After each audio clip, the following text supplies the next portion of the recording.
Hey everyone, welcome back to Shivam tutorial. ಇವತ್ತಿನ ವಿಡಿಯೋದಲ್ಲಿ ನಾನು ಡಬಲ್ ಕಾಲಮ್ ಕ್ಯಾಶ್ ಬುಕ್ ಮೇಲೆ 2 ಪ್ರಾಬ್ಲಮನ್ನು ಸಾಲ್ವ್ ಮಾಡ್ತಾ ಇದ್ದೇನೆ. ಅದು ಕೂಡ ಕ್ವಶನ್ ಬ್ಯಾಂಕಲ್ಲಿ ಕೇಳಿರುವಂಥ ಕ್ವಶನ್ ಬ್ಯಾಂಕಲ್ಲಿ ಫಸ್ಟ್ ಆ್ಯಂಡ್ ಸೆಕೆಂಡ್ ಕ್ವಶನ್ ಏನಿದೆ ಅದನ್ನು ನಾನಿಲ್ಲಿ ಸಾಲ್ವ್ ಮಾಡೋದಕ್ಕೆ ತೊಗೊಂಡಿದ್ದೇನೆ. ಇನ್ನು ಕ್ವಶನ್ ಬ್ಯಾಂಕ್ ಡೌನ್ಲೋಡ್ ಮಾಡೋದು ಹೇಗೆ ಅಂತ ಗೊತ್ತಿಲ್ಲ ಅಂತ ಅಂದರೆ ವಿಡಿಯೋ ಲಿಂಕನ್ನು ನಾನು ಐ ಬಟನಲ್ಲಿ ಹಾಕಿರ್ತೇನೆ, ಡಿಸ್ಕ್ರಿಪ್ಷನಲ್ಲೂ ಹಾಕಿರ್ತೇನೆ, ಬೇಕಿದ್ರೆ ಚೆಕ್ ಮಾಡ್ಕೊಳ್ಳಿ. 2 ಪ್ರಾಬ್ಲಮನ್ನು ಒಂದೇ ವಿಡಿಯೋದಲ್ಲಿ ಸಾಲ್ವ್ ಮಾಡ್ತಾ ಇರೋದ್ರಿಂದ ವಿಡಿಯೋ ಸ್ವಲ್ಪ ಲೆಂದಿ ಆಗುತ್ತೆ, ಆದರೆ ಈ ವಿಡಿಯೋಯಿಂದ ನಿಮಗೆ ತುಂಬಾ ಹೆಲ್ಪ್ ಆಗುತ್ತೆ. ಬಟ್ ವಿಡಿಯೋನ ನೀವು ಪ್ಲೇಬ್ಯಾಕಿಗೆ ಹೋಗಿ ಸ್ವಲ್ಪ ಸ್ಪೀಡನ್ನು ಜಾಸ್ತಿ ಮಾಡ್ಕೊಂಡು ನೋಡೋದ್ರಿಂದ ನಿಮ್ಮ ಟೈಮ್ ಕೂಡ ಸೇವ್ ಆಗುತ್ತೆ. ಇದು ಒಂದು ತುಂಬಾ ರಿಕ್ವೆಸ್ಟೆಡ್ ವಿಡಿಯೋ. ಈ ಡಬಲ್ ಕಾಲಮ್ ಕ್ಯಾಶ್ ಬುಕ್ ಮೇಲೆ ಪ್ರಾಬ್ಲಮ್ನ ಸ್ಟಾರ್ಟ್ ಮಾಡೋ ಮೊದಲು ಡಬಲ್ ಕಾಲಮ್ ಕ್ಯಾಶ್ ಬುಕ್ ಅಂದರೆ ಏನು ಮತ್ತು ಅದರ ಫಾರ್ಮೇಟನ್ನು ಒಂದ್ಸಲ ಅರ್ಥ ಮಾಡ್ಕೊಂಡು ಬಿಡೋಣ. See what is double column cash book. So ಇದನ್ನ ನಿಮಗೆ 2 ಮಾರ್ಕ್ಸಿಗೂ ಕೂಡ ಕೇಳ್ಬೋದು. ಸೊ ಅದಕ್ಕೆ ಆನ್ಸರ್ ಏನಿರುತ್ತೆ ನೋಡಿ. In this type of cash book there are 2 columns of the amount on each side of the cash book, one for cash and another one for bank transactions.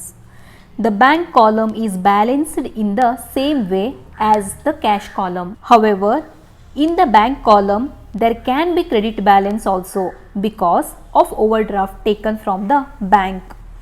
Overdraft is a situation when cash withdrawn from the bank exceeds the amount of deposit. So ಇಲ್ಲಿ ಏನಾಗುತ್ತೆ ಅಂತ ಅಂದರೆ 2 column cash book ಅಂತ ಅಂದರೆ ಇಲ್ಲಿ ನಾವು 2 ಕಾಲಮನ್ನು maintain ಮಾಡ್ತೀವಿ. ಈಗ ನೀವು ಸಿಂಪಲ್ ಕ್ಯಾಶ್ ಬುಕ್ಕನ್ನು ನೋಡಿದ್ದೀರಿ. ಸಿಂಪಲ್ ಕ್ಯಾಶ್ ಬುಕ್ಕಲ್ಲಿ ನಾವು ಒಂದೇ ಕಾಲಮನ್ನು ಮೇಂಟೈನ್ ಮಾಡ್ತೀವಿ, ಹೌದಾ? ಕ್ಯಾಶ್ ರಿಸೀವ್ ಆಗಿದ್ದು ಕ್ಯಾಶ್ ಪೇಮೆಂಟ್ ಆಗಿರೋ ಎಂಟ್ರಿಗಳನ್ನು ನಾವಲ್ಲಿ ಮಾಡ್ತೀವಿ. ಡಬಲ್ ಕಾಲಮ್ ಕ್ಯಾಶ್ ಬುಕ್ಕಲ್ಲಿ ಕ್ಯಾಶಿನ ಜೊತೆಗೆ ಬ್ಯಾಂಕಿಗೆ ರಿಲೇಟೆಡ್ ಆಗಿರುವ ಟ್ರಾನ್ಸಾಕ್ಷನನ್ನು ನಾವು ರೆಕಾರ್ಡ್ ಮಾಡ್ತೀವಿ. ಅಂದರೆ ಬ್ಯಾಂಕ್ ಥ್ರೂ ಅಮೌಂಟ್ ರಿಸೀವ್ ಆಗಿರೋದು, ಬ್ಯಾಂಕ್ ಥ್ರೂ ಅಮೌಂಟ್ ಪೇ ಆಗಿರೋದು, ಈ ಥರ. ಹಾಗಾಗಿ 2 ಕಾಲಮ್ ಇಲ್ಲಿ ನೋಡಲಿಕ್ಕೆ ಸಿಗತ್ತೆ ಅಂತ ಹೇಳ್ಬೋದು. ಇನ್ನು ನೆಕ್ಸ್ಟ್ ಇಲ್ಲಿ ಇನ್ನೊಂದು ಸ್ಪೆಷಲ್ ಏನು ಅಂತ ಅಂದರೆ ಕೆಲವೊಂದು ಸಲ ಕೆಲವು ಪ್ರಾಬ್ಲಮ್ಗಳಲ್ಲಿ ಹೇಗೆ ಕೊಡ್ತಾರೆ ಅಂತ ಅಂದರೆ ಕ್ರೆಡಿಟ್ ಬ್ಯಾಲೆನ್ಸನ್ನು ಕೊಡ್ತಾರೆ. ಯಾವುದಕ್ಕೆ? ಬ್ಯಾಂಕ್ ಬ್ಯಾಲೆನ್ಸ್ ಕ್ರೆಡಿಟ್ ಬ್ಯಾಲೆನ್ಸ್ ಇರೋದು, ಅಂದರೆ ನೆಗೆಟಿವ್ ಬ್ಯಾಲೆನ್ಸ್ ಇರೋದನ್ನು ಕೂಡ ಕೊಡ್ತಾರೆ. ಹಾಗೆ ಕೊಡೋದಕ್ಕೆ ಅರ್ಥ ಏನು? ಹಾಗಂತ ಅಂದರೆ ಓವರ್ ಡ್ರಾಫ್ಟ್ ಅಂತ ಹೇಳಿ.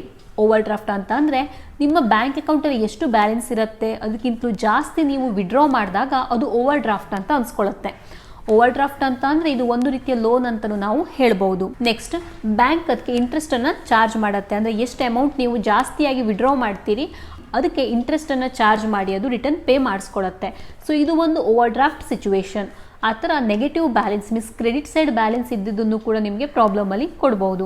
ನಾವು ಅದ್ರ ಮೇಲೂ ಕೂಡ ಒಂದು ಪ್ರಾಬ್ಲಮನ್ನು ಮುಂದೆ ಸಾಲ್ವ್ ಮಾಡೋಣ. ಇನ್ನು ಫಾರ್ಮೇಟ್ ಹೇಗಿರುತ್ತೆ ನೋಡಿ. ಡಬಲ್ ಕಾಲಮ್ ಕ್ಯಾಶ್ ಬುಕ್ನ ಒಂದು ಫಾರ್ಮೇಟ್ ಈ ಥರ ಇರುತ್ತೆ. ಸೊ ಇದು debit side and credit side, 2 side ಇರುತ್ತೆ. ಇಲ್ಲಿ ಡೆಬಿಟ್ ಸೈಡ್ ಅಂತ ಅಂದರೆ ಇಲ್ಲಿಂದ ಇಲ್ಲಿಯವರೆಗೂ, ಅಂದರೆ ಬ್ಯಾಂಕ್ ಅಂತ ಬಂದಿದೆ, ಹೌದಾ? ಇಲ್ಲಿವರೆಗೂ ಒಂದು ಡೆಬಿಟ್ ಸೈಡ್ ಅಂತ ಆಗುತ್ತೆ. ಇನ್ನು ನೆಕ್ಸ್ಟ್ ಬರೋದೆಲ್ಲ ಕ್ರೆಡಿಟ್ ಸೈಡ್ ಅಂತ ಆಗುತ್ತೆ. ಡೆಬಿಟ್ ಸೈಡ್ ಅಂತ ಅಂದರೆ ಅಮೌಂಟ್ ಬಂದಿದ್ದರೆ ನಾವು ಅದನ್ನ ಇಲ್ಲಿ ರೆಕಾರ್ಡ್ ಮಾಡ್ತೀವಿ. ಅಮೌಂಟ್ ಬರೋದು ಅಂತ ಅಂದರೆ ಅಮೌಂಟ್ನ ನಾವು ಕ್ಯಾಶ್ ಥ್ರೂನು ರಿಸೀವ್ ಮಾಡ್ಬೋದು ಅಥವಾ ಬ್ಯಾಂಕ್ ಥ್ರೂನು ರಿಸೀವ್ ಮಾಡ್ಬೋದು. ಹಾಗೆ ಆದಂಥ ಎಂಟ್ರಿಗಳನ್ನು ನಾವು ಎಲ್ಲಿ ರೆಕಾರ್ಡ್ ಮಾಡ್ತೀವಿ? ಡೆಬಿಟ್ ಸೈಡಲ್ಲಿ ರೆಕಾರ್ಡ್ ಮಾಡ್ತೀವಿ. ಅದೇ ರೀತಿಯಲ್ಲಿ ಕ್ರೆಡಿಟ್ ಸೈಡಲ್ಲಿ ನಾವು ಪೇಮೆಂಟ್ ಮಾಡಿರುವ ಎಂಟ್ರಿಗಳನ್ನು ರೆಕಾರ್ಡ್ ಮಾಡ್ತೀವಿ. ಕ್ಯಾಶ್ ಥ್ರೂ ಪೇಮೆಂಟ್ ಆಗಿರ್ಬೋದು, ಬ್ಯಾಂಕ್ ಥ್ರೂ ಪೇಮೆಂಟ್ ಆಗಿರ್ಬೋದು. ಕ್ಯಾಶ್ ಥ್ರೂ ಅಮೌಂಟ್ ಪೇಮೆಂಟ್ ಆದರೆ ಎಲ್ಲಿ ಬರಿತೀವಿ? ಕ್ಯಾಶ್ ಕಾಲಮಲ್ಲಿ ಬರಿತೀವಿ. ಬ್ಯಾಂಕ್ ಥ್ರೂ ಅಮೌಂಟ್ ಪೇಮೆಂಟ್ ಆದರೆ ಎಲ್ಲಿ ಬರಿತೀವಿ? ಬ್ಯಾಂಕ್ ಕಾಲಮಲ್ಲಿ ಬರಿತೀವಿ. ಅದೇ ರೀತಿಯಲ್ಲಿ ಕ್ಯಾಶ್ ಥ್ರೂ ಅಮೌಂಟ್ ರಿಸೀವ್ ಆದರೆ ನಾವೇನು ಮಾಡ್ತೀವಿ? ಡೆಬಿಟ್ ಸೈಡಲ್ಲಿ ಕ್ಯಾಶ್ ಕಾಲಮಲ್ಲಿ ಬರಿತೀವಿ. ಬ್ಯಾಂಕ್ ಥ್ರೂ ಅಮೌಂಟ್ ರಿಸೀವ್ ಆದರೆ ಏನು ಮಾಡ್ತೀವಿ? ಬ್ಯಾಂಕ್ ಕಾಲಮಲ್ಲಿ ಬರಿತೀವಿ. ಈ ಫಾರ್ಮೆಟಲ್ಲಿ ನೀವು ಪರ್ಟಿಕ್ಯುಲರ್ನ ಬದಲಿಗೆ ಡೆಬಿಟ್ ಸೈಡಲ್ಲಿ ರಿಸಿಪ್ಟ್ ಅಂತಾನು, ಕ್ರೆಡಿಟ್ ಸೈಡಲ್ಲಿ ಪೇಮೆಂಟ್ ಅಂತಾನು ಕೂಡ ರೆಕಾರ್ಡ್ ಮಾಡಬಹುದು. ಸೊ ಈ ಥರ 2 ಕಾಲಮ್ಗಳಿಲ್ಲಿ ಮೇಂಟೈನ್ ಆಗುತ್ತೆ, cash column and bank column. Next ಇನ್ನೊಂದಿದೆ LF ಅಂತ ಹೇಳಿ. LF ಅಂತ ಅಂದರೆ ಲೆಜ್ಜರ್ ಫೋಲಿಯೋ ಅಂತ ಹೇಳಿ. ಇದನ್ನು ನೀವು ಲೆಜ್ಜರ್ ಅಕೌಂಟಲ್ಲೂ ಪ್ರಿಪೇರ್ ಮಾಡ್ತೀರಿ. ಬಟ್ ಲೆಜ್ಜರ್ ಅಕೌಂಟಲ್ಲಿ ಯೂಶ್ವಲಿ ನೀವು ಯಾವುದೇ ಒಂದು ಎಂಟ್ರಿನ ಇಲ್ಲಿ ಮಾಡೋದಿಲ್ಲ. ಆದರೆ ಡಬಲ್ ಕಾಲಮ್ ಕ್ಯಾಶ್ ಬುಕ್ಕಲ್ಲಿ ಒಂದು ಸ್ಪೆಷಲ್ ಆಗಿರೋ ಒಂದು ಟ್ರೀಟ್ಮೆಂಟನ್ನು ತೋರಿಸೋದಕ್ಕೆ ನೀವಿಲ್ಲಿ LF ಕಾಲಮನ್ನು ಯೂಸ್ ಮಾಡ್ತೀರಿ. ಹಾಗಾಗಿ LF ಕಾಲಮನ್ನು ನೀವು ಹಾಕಲೇಬೇಕಾಗತ್ತೆ. ಆ ಸ್ಪೆಷಲ್ ಒಂದು ಎಂಟ್ರಿ ಏನು ಅಂತ ಅಂದರೆ ಕಾಂಟ್ರಾ ಎಂಟ್ರಿ. ಸೊ ಏನದು ಕಾಂಟ್ರಾ ಎಂಟ್ರಿ ಅಂತ ಅಂದರೆ C the transaction which includes only cash and bank accounts as 2 aspects are called contra entry. So ಇಲ್ಲಿ ನಿಮಗೆ ಇದನ್ನ ಕೇಳ್ಬೋದು, what is contra entry, give one example ಅಂತಲೂ ಕೇಳ್ಬೋದು. 2 ಮಾರ್ಕ್ಸಿಗೆ ತುಂಬ ಇಂಪಾರ್ಟೆಂಟ್ ಆಗುತ್ತೆ. ಸೊ ಇಲ್ಲಿ ಎಕ್ಸಾಂಪಲ್ ಕೊಡೋದಿದ್ರೆ ನೀವು cash deposited into bank, cash withdrawn from bank ಅಂತ ಕೊಡ್ಬೋದು. ಈ ಕಾಂಟ್ರಾ ಎಂಟ್ರಿ ಅಂದರೆ ಏನು? ಕಾಂಟ್ರಾ ಎಂಟ್ರಿ ಅಂತ ಅಂದರೆ ಒಂದು ಟ್ರಾನ್ಸಾಕ್ಷನಲ್ಲಿ 2 ಆಸ್ಪೆಕ್ಟ್ಗಳಿರುತ್ತೆ, ಹೌದಾ? ಒಂದು ರಿಸೀವಿಂಗ್ ಆಸ್ಪೆಕ್ಟ್, ಇನ್ನೊಂದು ಗಿವಿಂಗ್ ಆಸ್ಪೆಕ್ಟ್ ಅಂತ ಹೇಳಿ. ಅಲ್ಲಿ ಕ್ಯಾಶ್ ಅಥವಾ ಬ್ಯಾಂಕ್ ಅಂತ ಇನ್ವಾಲ್ವ್ ಆಗಿದ್ದರೆ ಅದಕ್ಕೆ ನಾವು ಕಾಂಟ್ರಾ ಎಂಟ್ರಿ ಅಂತ ಕರಿತೀವಿ. For example, cash deposited into bank, ಈ ಥರ ಒಂದು ಟ್ರಾನ್ಸಾಕ್ಷನ್ ಬಂದಿದೆ ಅಂತ ಅಂದ್ಕೊಳ್ಳಿ. ಇದಕ್ಕೆ ನೀವು ಜರ್ನಲ್ ಎಂಟ್ರಿ ಹಾಕೋದಿದ್ರೆ ಏನಾಗುತ್ತೆ ಜರ್ನಲ್ ಎಂಟ್ರಿ? ಸೊ ಇಲ್ಲಿ ಇರುವಂಥ ಎರಡು ಆಸ್ಪೆಕ್ಟ್ಗಳು ಯಾವುದು? ಒಂದು ರಿಸೀವಿಂಗ್ ಆಸ್ಪೆಕ್ಟ್, ಒಂದು ಗಿವಿಂಗ್ ಆಸ್ಪೆಕ್ಟ್. ನೋಡಿ, cash deposited into bank. So ಇಲ್ಲಿ ಇರುವ ಎರಡು ಆಸ್ಪೆಕ್ಟ್ಗಳು ಯಾವುದು? ಒಂದು ಕ್ಯಾಶ್ ಅಕೌಂಟ್, ಇನ್ನೊಂದು ಬ್ಯಾಂಕ್ ಅಕೌಂಟ್. ಎರಡು ಆಸ್ಪೆಕ್ಟ್ ಕ್ಯಾಶ್ ಆ್ಯಂಡ್ ಬ್ಯಾಂಕ್ ಅಂತ ಬರುತ್ತೆ. ಸೊ ಇದೆರಡೂ ಕೂಡ ಏನಾಗುತ್ತೆ? ಅಸೆಟ್ ಆಗುತ್ತೆ. ಸೊ ಅಸೆಟ್ನ ರೂಲ್ ಏನಿದೆ? Debit increases, credit decreases. So ಇಲ್ಲಿ ಯಾವುದು ಇನ್ಕ್ರೀಸ್ ಆಗಿದೆ, ಯಾವುದು ಡಿಕ್ರೀಸ್ ಆಗಿದೆ? ಹಾಗಿದ್ರೆ ನೋಡಿ, ನಿಮ್ಮ ಹತ್ರ ಇದ್ದ ಕ್ಯಾಶನ್ನು ನೀವು ತೊಗೊಂಡೋಗಿ ಬ್ಯಾಂಕಲ್ಲಿ ಡೆಪಾಸಿಟ್ ಮಾಡ್ತಾ ಇದ್ದೀರಿ. ಸೊ ನಿಮ್ಮ ಹತ್ರ ಇದ್ದ ಕ್ಯಾಶ್ ಏನಾಯಿತು? ಕಡಿಮೆ ಆಯಿತು. ಕ್ಯಾಶ್ ಕಡಿಮೆ ಆಯಿತು, ಹೌದಾ? ಆ್ಯಂಡ್ ಬ್ಯಾಂಕಲ್ಲಿ ಬ್ಯಾಲೆನ್ಸ್ ಏನಾಯಿತು? ಹೆಚ್ಚಾಯಿತು. ಹಾಗಿದ್ದರೆ ನೀವು ಬ್ಯಾಂಕ್ ಅಕೌಂಟನ್ನು ಡೆಬಿಟ್ ಮಾಡಬೇಕಾಯಿತು, ಕ್ಯಾಶ್ ಅಕೌಂಟನ್ನು ಕ್ರೆಡಿಟ್ ಮಾಡಬೇಕಾಯಿತು as per the rule. So journal entry ಏನಾಗುತ್ತೆ? Bank account debit to cash account. So ಯಾವ ಒಂದು ಟ್ರಾನ್ಸಾಕ್ಷನಲ್ಲಿ ಬ್ಯಾಂಕ್ ಆ್ಯಂಡ್ ಕ್ಯಾಶ್ ಇದು ಟೂ ಆಸ್ಪೆಕ್ಟ್ ಆಗಿರುತ್ತೋ ಆ ಒಂದು ಟ್ರಾನ್ಸಾಕ್ಷನ್ಗೆ ನಾವೇನು ಹೇಳ್ತೀವಿ? ಕಾಂಟ್ರಾ ಎಂಟ್ರಿ ಅಂತ ಹೇಳ್ತೀವಿ. ಕಾಂಟ್ರಾ ಎಂಟ್ರಿ ಟ್ರಾನ್ಸಾಕ್ಷನ್ ಅಂತ ನೀವಿಲ್ಲಿ ಕರಿಬಹುದು. ಇದಿಲ್ಲಿ ಉಲ್ಟಾ ಕೂಡ ಆಗಬಹುದು. Cash account debit to bank account ಅಂತಲೂ ಕೂಡ ಆಗಬಹುದು. ಹಾಗಾದಾಗಲೂ ಕೂಡ ಟೂ ಆಸ್ಪೆಕ್ಟಲ್ಲಿ ಕ್ಯಾಶ್ ಆ್ಯಂಡ್ ಬ್ಯಾಂಕ್ ಬಂದಿದೆ. ಸೊ ಈ ಥರ ಯಾವಾಗ ಬರುತ್ತೆ ಸಿಚುವೇಶನ್? ಯಾವಾಗ ನೀವು ಅಮೌಂಟನ್ನು ವಿಡ್ರಾ ಮಾಡ್ತೀರಿ ಬ್ಯಾಂಕಿಂದ, ಆಗ ನಿಮ್ಮ ಕೈಯಲ್ಲಿ ದುಡ್ಡು ಬರುತ್ತೆ, ಹೌದಾ? ಕ್ಯಾಶ್ ಹೆಚ್ಚಾಗುತ್ತೆ, ಹೌದಾ? ಹಾಗಾಗಿ ಕ್ಯಾಶನ್ನು ಡೆಬಿಟ್ ಮಾಡ್ತೀರಿ ಆ್ಯಂಡ್ ಬ್ಯಾಂಕಲ್ಲಿ ಬ್ಯಾಲೆನ್ಸ್ ಕಡಿಮೆ ಆಗೋದ್ರಿಂದ ಬ್ಯಾಂಕ್ ಅಕೌಂಟನ್ನು ಕ್ರೆಡಿಟ್ ಮಾಡ್ತೀರಿ. ಸೊ ಈ ಥರ ಸಿಚುವೇಶನ್ ಇದ್ದಾಗಲೂ ಕೂಡ ಅದನ್ನು ನಾವು ಕಾಂಟ್ರಾ ಎಂಟ್ರಿ ಅಂತ ಕರಿತೀವಿ. ಸಿಂಪಲ್ ಆಗಿ ಹೇಳಬೇಕು ಅಂತ ಅಂದರೆ, ಟೂ ಆಸ್ಪೆಕ್ಟಲ್ಲಿ ಯಾವಾಗ ಕ್ಯಾಶ್ ಮತ್ತು ಬ್ಯಾಂಕ್ ಅಂತ ಬರುತ್ತೋ ಅದಕ್ಕೆ ನಾವು ಕಾಂಟ್ರಾ ಎಂಟ್ರಿ ಅಂತ ಕರಿತೀವಿ. ಸೊ ಇದು ತುಂಬಾ ಇಂಪಾರ್ಟೆಂಟ್ ಕಾನ್ಸೆಪ್ಟ್ ಆಗುತ್ತೆ. ಆ್ಯಂಡ್ ಡಬಲ್ ಕಾಲಮ್ ಕ್ಯಾಶ್ ಬುಕ್ಕಲ್ಲಿ ಕಾಂಟ್ರಾ ಎಂಟ್ರಿನ ನೀವು ಸ್ಪೆಷಲ್ ಆಗಿಯೇ ತೋರಿಸ್ಬೇಕಾಗತ್ತೆ. ಸೊ ಯಾವಾಗ ಕಾಂಟ್ರಾ ಎಂಟ್ರಿ ಬರುತ್ತೆ ಅದಕ್ಕೆ ನೀವು ಎರಡು ಸೈಡು ಇಫೆಕ್ಟ್ ಕೊಡಬೇಕಾಗತ್ತೆ. ಡೆಬಿಟ್ ಸೈಡು ಇಫೆಕ್ಟ್ ಕೊಡಬೇಕಾಗತ್ತೆ, ಕ್ರೆಡಿಟ್ ಸೈಡು ಇಫೆಕ್ಟ್ ಕೊಡಬೇಕಾಗತ್ತೆ. ಅದ್ರ ಜೊತೆಗೆ LF ಕಾಲಮಲ್ಲಿ ನೀವು C ಅಂತ ಹೇಳಿ ಬರೆಯೋದನ್ನು ಮರಿಬಾರ್ದು. ಯಾಕೆ ಹೀಗೆ ಬರಿಬೇಕು? C ಅಂತ ಅಂದರೆ ಕಾಂಟ್ರಾ ಎಂಟ್ರಿ ಇದು ಅಂತ ಹೇಳಿ ನಿಮಗೆ ಗೊತ್ತಾಗತ್ತೆ. ಹಾಗಾಗಿ ಯಾವ ಕಾಂಟ್ರಾ ಎಂಟ್ರಿನ ನೀವು ಪಾಸ್ ಮಾಡ್ತೀರಿ, ಎರಡೂ ಕಡೆ ಪಾಸ್ ಮಾಡ್ತೀರಿ, ಹೌದಾ? ಅದಕ್ಕೆ ನೀವು C ಅಂತ ಹೇಳಿ ಬರೆಯೋದಿಕ್ಕೆ ನೀವು LF ಕಾಲಮನ್ನು ಓಪನ್ ಮಾಡಲೇಬೇಕಾಗತ್ತೆ. ಸೊ ಈ ಟಾಪಿಕ್ ಇನ್ನೂ ಚೆನ್ನಾಗಿ ಕ್ಲಿಯರ್ ಆಗಬೇಕು ಅಂತ ಅಂದರೆ ನಾವು ಇದ್ರ ಮೇಲೆ ಪ್ರಾಬ್ಲಮ್ಸ್ಗಳನ್ನು ಸಾಲ್ವ್ ಮಾಡಲೇಬೇಕು. ಸೊ ನಾನಿಲ್ಲಿ ಕ್ವಶನ್ ಬ್ಯಾಂಕಿನ ಕ್ವಶನ್ಸ್ಗಳನ್ನು ತೊಗೊಂಡಿದ್ದೇನೆ. ಸೊ ಮೊದಲನೇ ಒಂದು ಕ್ವಶನನ್ನು ಸಾಲ್ವ್ ಮಾಡೋಣ. ಮೊದಲನೇ ಕ್ವಶನ್ ನೋಡಿ, enter the following transaction in double column cash book of mister Naveen traders for March 2017. So ಒಂದಿಷ್ಟು ಟ್ರಾನ್ಸಾಕ್ಷನ್ಗಳನ್ನು ಇಲ್ಲಿ ಕೊಟ್ಟಿದ್ದಾರೆ ಆ್ಯಂಡ್ ಡೇಟನ್ನು ಕೊಟ್ಟಿದ್ದಾರೆ. ನೀವು ನೋಡ್ಬೋದು ಮಾರ್ಚ್ 1, 1, 2, 3 ಹೀಗೆಲ್ಲ ಡೇಟ್ಗಳನ್ನು ಕೊಟ್ಟಿದ್ದಾರೆ. ಸೊ ನೀವು ಡೇಟ್ ಕಾಲಮಲ್ಲಿ ಓಪನ್ ಮಾಡಿರ್ತೀರಿ, ಹೌದಾ? ಸೊ ಅಲ್ಲ ಡೇಟ್ ಬರಿಬೇಕಾಗತ್ತೆ. ಡೇಟ್ ಬರೆಯೋದನ್ನು ನೀವು ಮರಿಬಾರ್ದು ಯಾವತ್ತೂ ಕೂಡ. ಇಲ್ಲಿ ನೋಡಿ ಟ್ರಾನ್ಸಾಕ್ಷನ್ ಹೇಗಿದೆ ಅಂತ ಹೇಳಿ. ಮೊದಲು ಬ್ಯಾಲೆನ್ಸನ್ನು ಕೊಟ್ಟಿದ್ದಾರೆ. ಯಾವುದೇ ಅಕೌಂಟ್ ಇರಲಿ ಫಸ್ಟ್ ನಿಮಗೆ ಬ್ಯಾಲೆನ್ಸನ್ನು ಕೊಡ್ತಾರೆ. ಸೊ ಇಲ್ಲಿ ನೋಡಿ ಪಾಸಿಟಿವ್ ಬ್ಯಾಲೆನ್ಸ್ ಇದೆ, ಬ್ಯಾಂಕ್ ಬ್ಯಾಲೆನ್ಸ್, ಕ್ಯಾಶ್ ಬ್ಯಾಲೆನ್ಸ್ ಅಂತ ಕೊಟ್ಟಿದ್ದಾರೆ, ಮೀನ್ಸ್ ಡೆಬಿಟ್ ಸೈಡ್.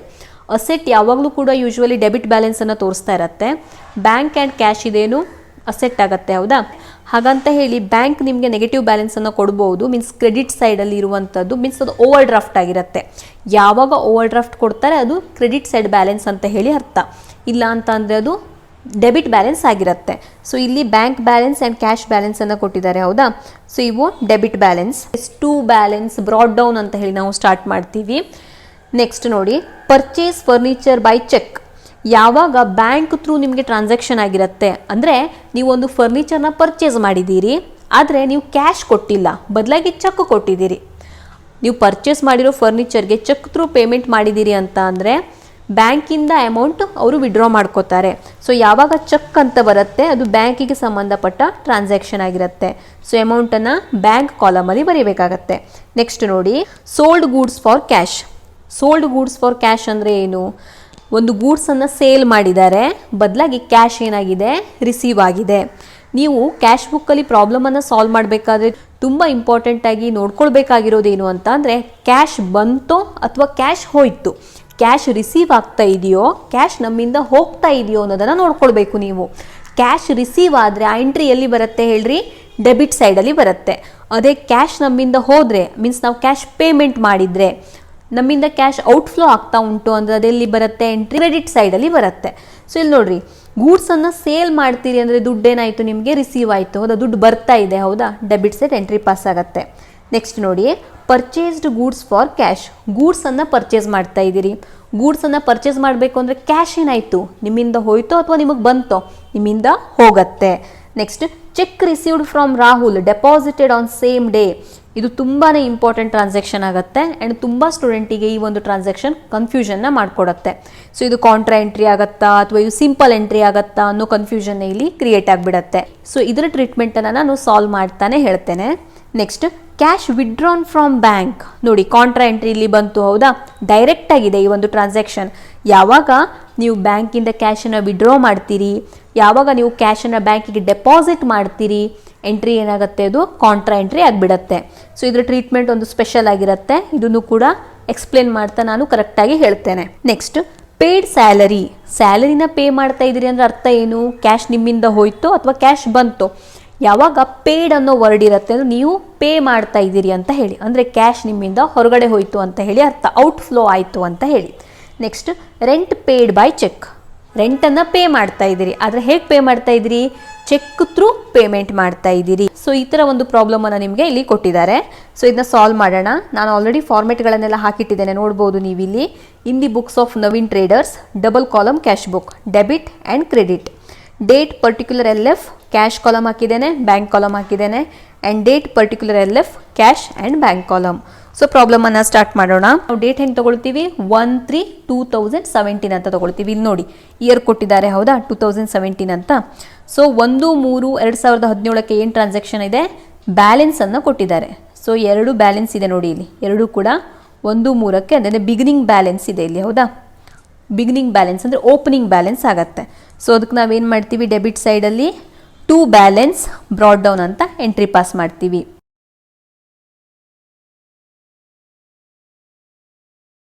ಸೊ ಒಂದೇ ಸಲ ನೀವಲ್ಲಿ ಎಂಟ್ರಿನ ಪಾಸ್ ಮಾಡ್ಬೋದು. ಅಲ್ಲಿ 2 ಸಲ ಕೊಟ್ಟಿದ್ದಾರೆ. ಹೌದಾ, ಕ್ವಶನಲ್ಲಿ ನೀವು ಇದನ್ನ ಒಂದೇ ಸಲನೂ ಮಾಡ್ಕೊಳ್ಬೋದು. ನೆಕ್ಸ್ಟ್ ನೋಡಿ, ಮಾರ್ಚ್ 3ಗೆ ಟ್ರಾನ್ಸಾಕ್ಷನ್ ಏನಾಗಿದೆ ಅಂತ ಹೇಳಿ, ಪರ್ಚೇಸ್ ಫರ್ನಿಚರ್ ಬೈ ಚೆಕ್. ಇಲ್ಲಿ ನೀವು ಫಸ್ಟ್ ನೋಡಬೇಕಾಗಿರೋದು ನಿಮ್ಮಿಂದ ಅಮೌಂಟ್ ಹೋಯ್ತೋ ಅಥವಾ ನಿಮಗೆ ಅಮೌಂಟ್ ಬಂತೋ ಅಂತ ಹೇಳಿ. ಫರ್ನಿಚರ್ನ ಪರ್ಚೇಸ್ ಮಾಡ್ತಾ ಇದ್ದೀರಿ, ದುಡ್ಡೇನಾಗತ್ತೆ ನಿಮ್ಮಿಂದ ಹೊರಗಡೆ ಹೋಗುತ್ತೆ, ಅಂದರೆ ಔಟ್ ಫ್ಲೋ ಆಗುತ್ತೆ. ಸೊ ಕ್ಯಾಶ್ ಔಟ್ ಫ್ಲೋ ಆದರೆ ನೀವು ಎಂಟ್ರಿಯಲ್ಲಿ ಪಾಸ್ ಮಾಡ್ತೀರಿ, ಕ್ರೆಡಿಟ್ ಸೈಡಲ್ಲಿ ಪಾಸ್ ಮಾಡ್ತೀರಿ. ಸೊ ಡೇಟ್ ಎಷ್ಟಿದೆ, ಅದು 3/3/2017ಗೆ, that is by furniture account. So ಇಲ್ಲಿ ಇವಾಗ ಅಮೌಂಟನ್ನು ಎಲ್ಲಿ ಬರಿತೀರಿ ನೀವು, ಕ್ಯಾಶ್ ಕಾಲಮಲ್ಲಿ ಬರಿತೀರೋ ಅಥವಾ ಬ್ಯಾಂಕ್ ಕಾಲಮಲ್ಲಿ ಬರಿತೀರೋ. ಕ್ಯಾಶ್ ಥ್ರೂ ಅಲ್ಲಿ ಟ್ರಾನ್ಸಾಕ್ಷನ್ ಆಗಿಲ್ಲ, ಹೇಗಾಗಿದೆ, ಚೆಕ್ ಥ್ರೂ ಆಗಿದೆ. ಚೆಕ್ ಅಂದರೆ ಅರ್ಥ ಏನು, ಬ್ಯಾಂಕ್ ಥ್ರೂ ಆಗಿದೆ. ಹಾಗಾಗಿ ಬ್ಯಾಂಕ್ ಕಾಲಮಲ್ಲಿ ನೀವು ಅಮೌಂಟನ್ನು ಬರಿಬೇಕಾಯಿತು, 12,000. ಇನ್ನು ನೆಕ್ಸ್ಟ್ ಟ್ರಾನ್ಸಾಕ್ಷನ್ನ ನೋಡಿ, March 8 sold goods for cash. So ಗೂಡ್ಸನ್ನು ಸೇಲ್ ಮಾಡ್ತಾ ಇದ್ದೀರಿ. ಗೂಡ್ಸನ್ನು ಸೇಲ್ ಮಾಡಿದ್ರೆ ಅರ್ಥ ಏನು, ನಿಮಗೆ ದುಡ್ಡು ಬರ್ತಾ ಇದೆ ಅಂತ ಹೇಳಿ. ಹೌದಾ, ಕ್ಯಾಶ್ ಬರ್ತಾ ಇದೆ. ಯಾವಾಗ ದುಡ್ಡು ರಿಸೀವ್ ಆಗುತ್ತೆ ನೀವು ಅದನ್ನ ಎಲ್ಲಿ ಬರಿತೀರಿ, ಡೆಬಿಟ್ ಸೈಡಲ್ಲಿ ಬರಿತೀರಿ. ಸೊ ಏನಂತ ಎಂಟ್ರಿ ಪಾಸ್ ಮಾಡ್ತೀರಿ, to sales account. And next ಟ್ರಾನ್ಸಾಕ್ಷನ್ನ ನೋಡಿ ಇಲ್ಲಿ, ಪರ್ಚೇಸ್ಡ್ ಗೂಡ್ಸ್ ಫಾರ್ ಕ್ಯಾಶ್.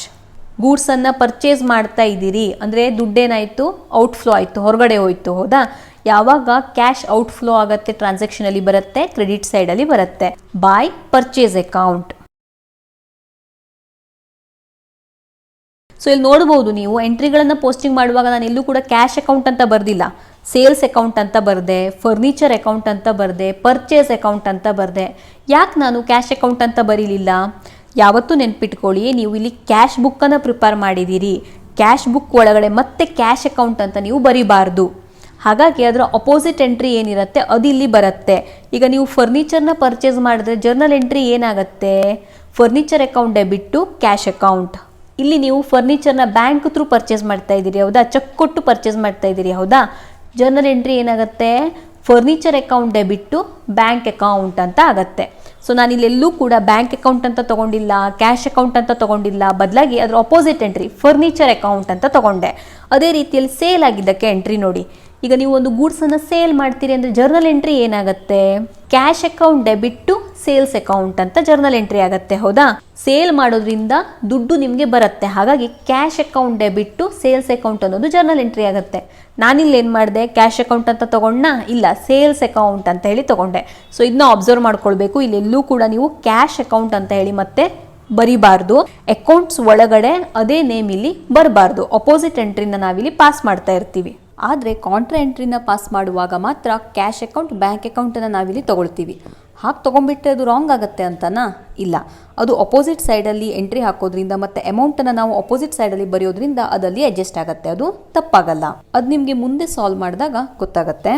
ಇನ್ನು ನೆಕ್ಸ್ಟ್ ನೋಡಿ, ಮಾರ್ಚ್ 15ಗೆ cheque received from Rahul deposited on same day.